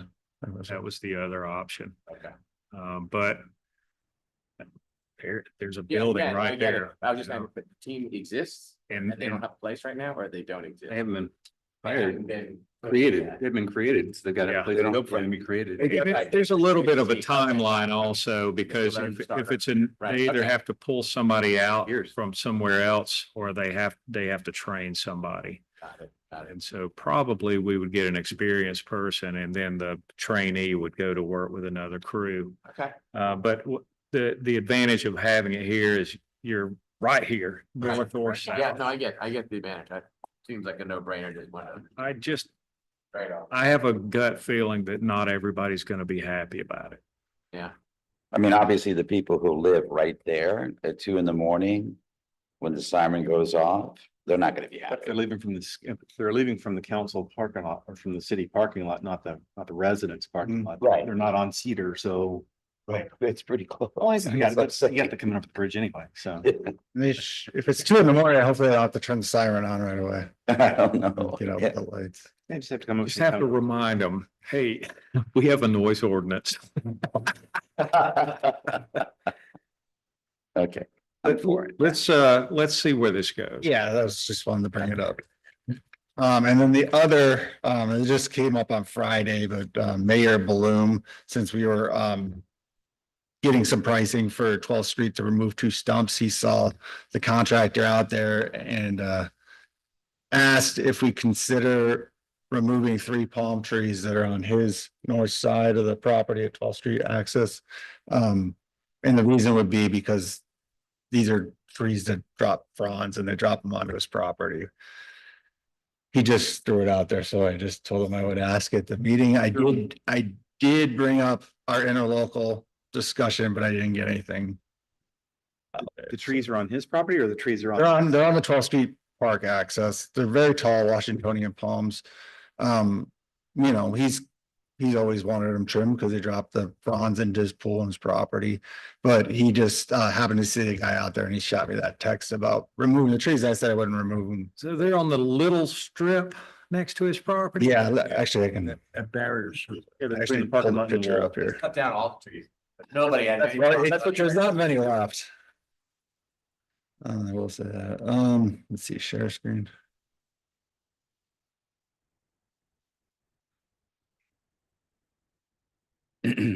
What trees were we cutting down? We got stumps from dead trees that died or Okay. fell that we have to remove before we put the grass in.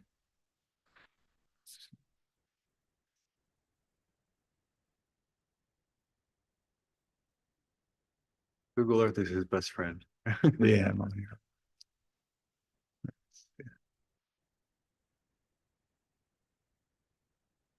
Okay, so if you're looking at it from above, you can kind of see 3D, Oh, I see. 1, 2, 3. Yep. But you get a better view from the street because there's 2 trees close to the road that don't actually exist anymore. So we're looking at these 3. This is a pretty recent picture, actually. Yeah. You got the temporary fence and you got the mostly gone sea grapes. So are we paying for the stump work now? Yes. And if we cut those trees down, we would be paying for it? The quote, because the guy was out there, it was gonna be $1,600, $1,650, I think it was. It's cheap for 3 trees, or was that? It was per pretty tree, good. or was that per tree? No, that's cut 3 trees down because they're so tall. He actually gives really good pricing. Same guy that did Thirteens. the removal on 19th. Yeah, they did in the 13. median. Yeah, Yeah, 13, yeah. yeah, that was a tricky job. He just So, did so mine. before you were asked that question, was there any time in your mind where you thought, I think we should cut those trees down? No. I can't. Are they say. healthy? So really, the only reason we're considering it is to Well, potentially help one person? Yeah, so here's the thing, like we go through once a year and we have to trim the palms. There used to be a lot more and they would trim the sea grapes too. Yeah. They're getting down to it. I wouldn't remove any trees that we had in our parks without, Right. a reason to. Can we, if we take them down, can we put up some smaller ones? Like where I was wondering, yeah. That's where, more towards the center or something to where we still have some decorative palms out Some there? landscaping, right? And some potential shade. I was just thinking of that too, that we just swap them. 'Cause Okay, First off, we all have a neighbor with a tree. It just happens and the things drop and leaves get everywhere and it's I understand his pain point there and I really don't have a problem with taking them out, but I'd like to see something go back instead of just a barren park. I think some trees by the benches, trees by the bench. The nice thing about shorter trees would be Peter Trim. easier to trim. The reason we contracted these out because they were Right. so tall. Those are awful. Yeah. So, and in we the get long everything run, else. I think we'll save money by taking them out and going with the shorter ones. Yeah, it's probably true. And I think over by the benches, so it creates some shade when people want to sit down. Is he willing to contribute anything to the removal cost? It might be. Just saying 50-50, then we replace it with whatever trees we want. I'd go with that idea. That's not bad. Like that. Like it. Okay, What else you got? that is it. Cool. How about that Anybody else? inspection service? Oh, I thought you were bringing that up. Oh, right up. Yeah, I was gonna bring up a few things. I was talking to Kyle, a lot of residents are looking for an alternative inspection service. I think you got a quote today. Mhm. I don't know how. I think you sent it to you or Yeah, it's like, what's the process? so the quote, at least as I read it, is value somewhere between $15,000 and $18,000. In terms of an annual cost, base cost, because What? it's to provide permitting services for the city, as I understood the proposal. I didn't pour over it. But it's to provide private, that's the logo. Yeah. Private permitting services in the same way that you contract with our firm to provide legal services. As I understood it, and I didn't have an opportunity to talk with you or Kyle at length about it, it would be to supplant or replace the county operating as your building department was my understanding of it. They would handle your permitting, inspections, and that process. Were you to do that, it would be my strong advice based on your charter and otherwise that you go out to RFP for that and you be clear about your scope. Presently, the county, you have a memorandum of understanding in a local agreement with the county where they do, 360 service for building permitting. Obviously, there were various people who had frustrations with that post-storm and how that was handled and where you sat in the queues and all of those things. My advice would be, one, that you're going to go out to RFP, but two, take some time to figure out what your scope of service is based on what the county is, because it's one thing to say we're going to handle permitting. The county is also responsible, as I read the interlocal agreement, for if you're prosecuting building code violations through code enforcement, right? Is this company prepared to come testify at your code enforcement hearings? Do they do private provider work where Pinellas County now. would they operate within Pinellas County now? Yeah. right. So, but if they operate within Pinellas County and do private provider work for residents, is there a possibility of them having to conflict out for your building department because, we're representing the applicant on this permit application, so we can't, and that might create issues for you. But I think the bigger question is, if you folks decide, you know what, our arrangement with the county being our building department is not the best fit for this community. There are 7 cities, I believe it is, in Pinellas County who presently use the county for their building services. Most of them beach communities, though not all. Oldsmar is one of them, and they're huge. And so if you decide that, then you should be clear about what your needs are going to be. Make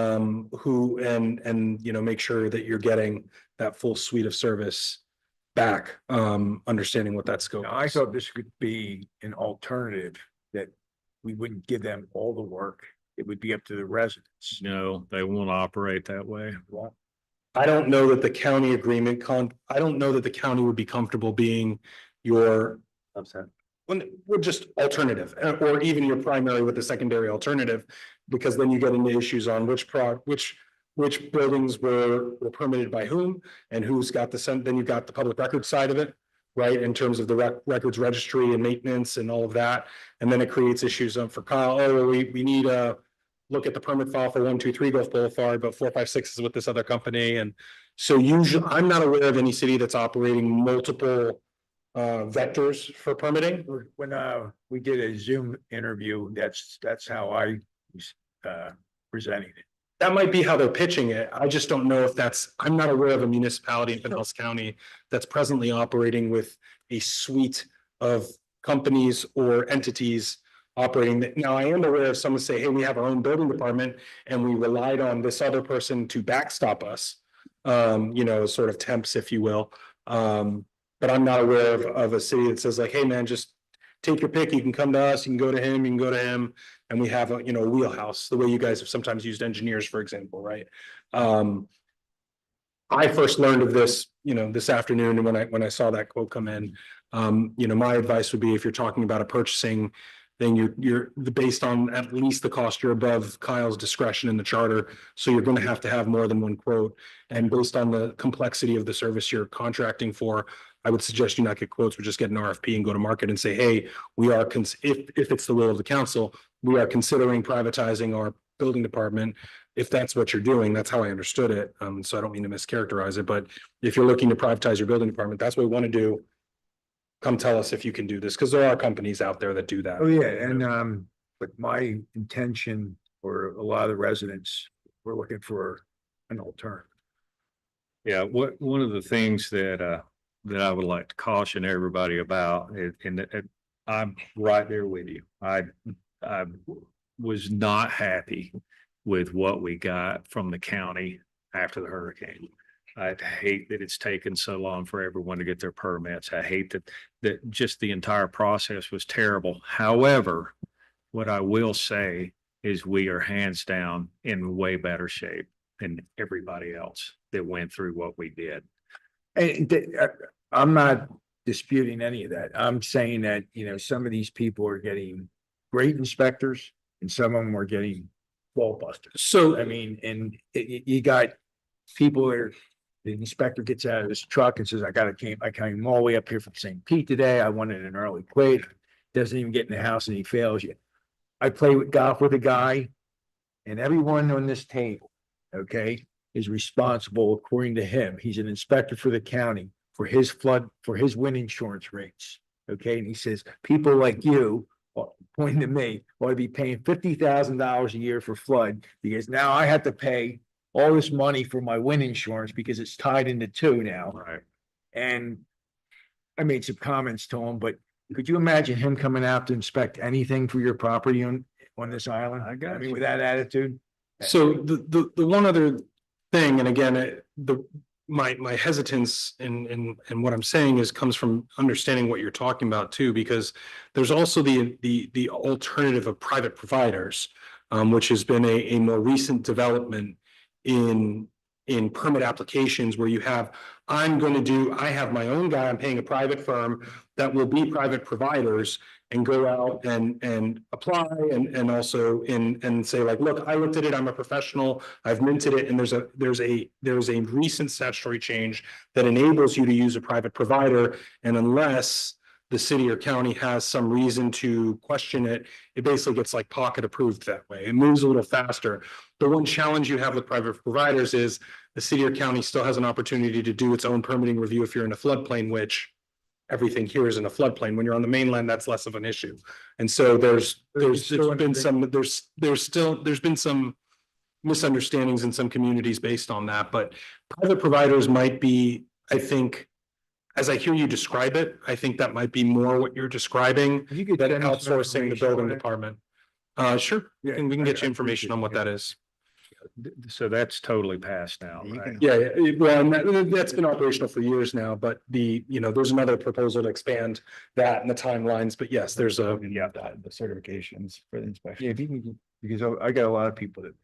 See, one of the problems that you just have to watch out for is, especially whenever you're dealing with zoning, anything like new construction or renovations or things like that, they may say, hey, this is perfectly acceptable and okay, here's the permit, you're good to go. And then you find out later they got it wrong after they inspected you, or you know what I'm saying? So you also have to be very careful about who it is that you hire and what liability they have if they make a mistake.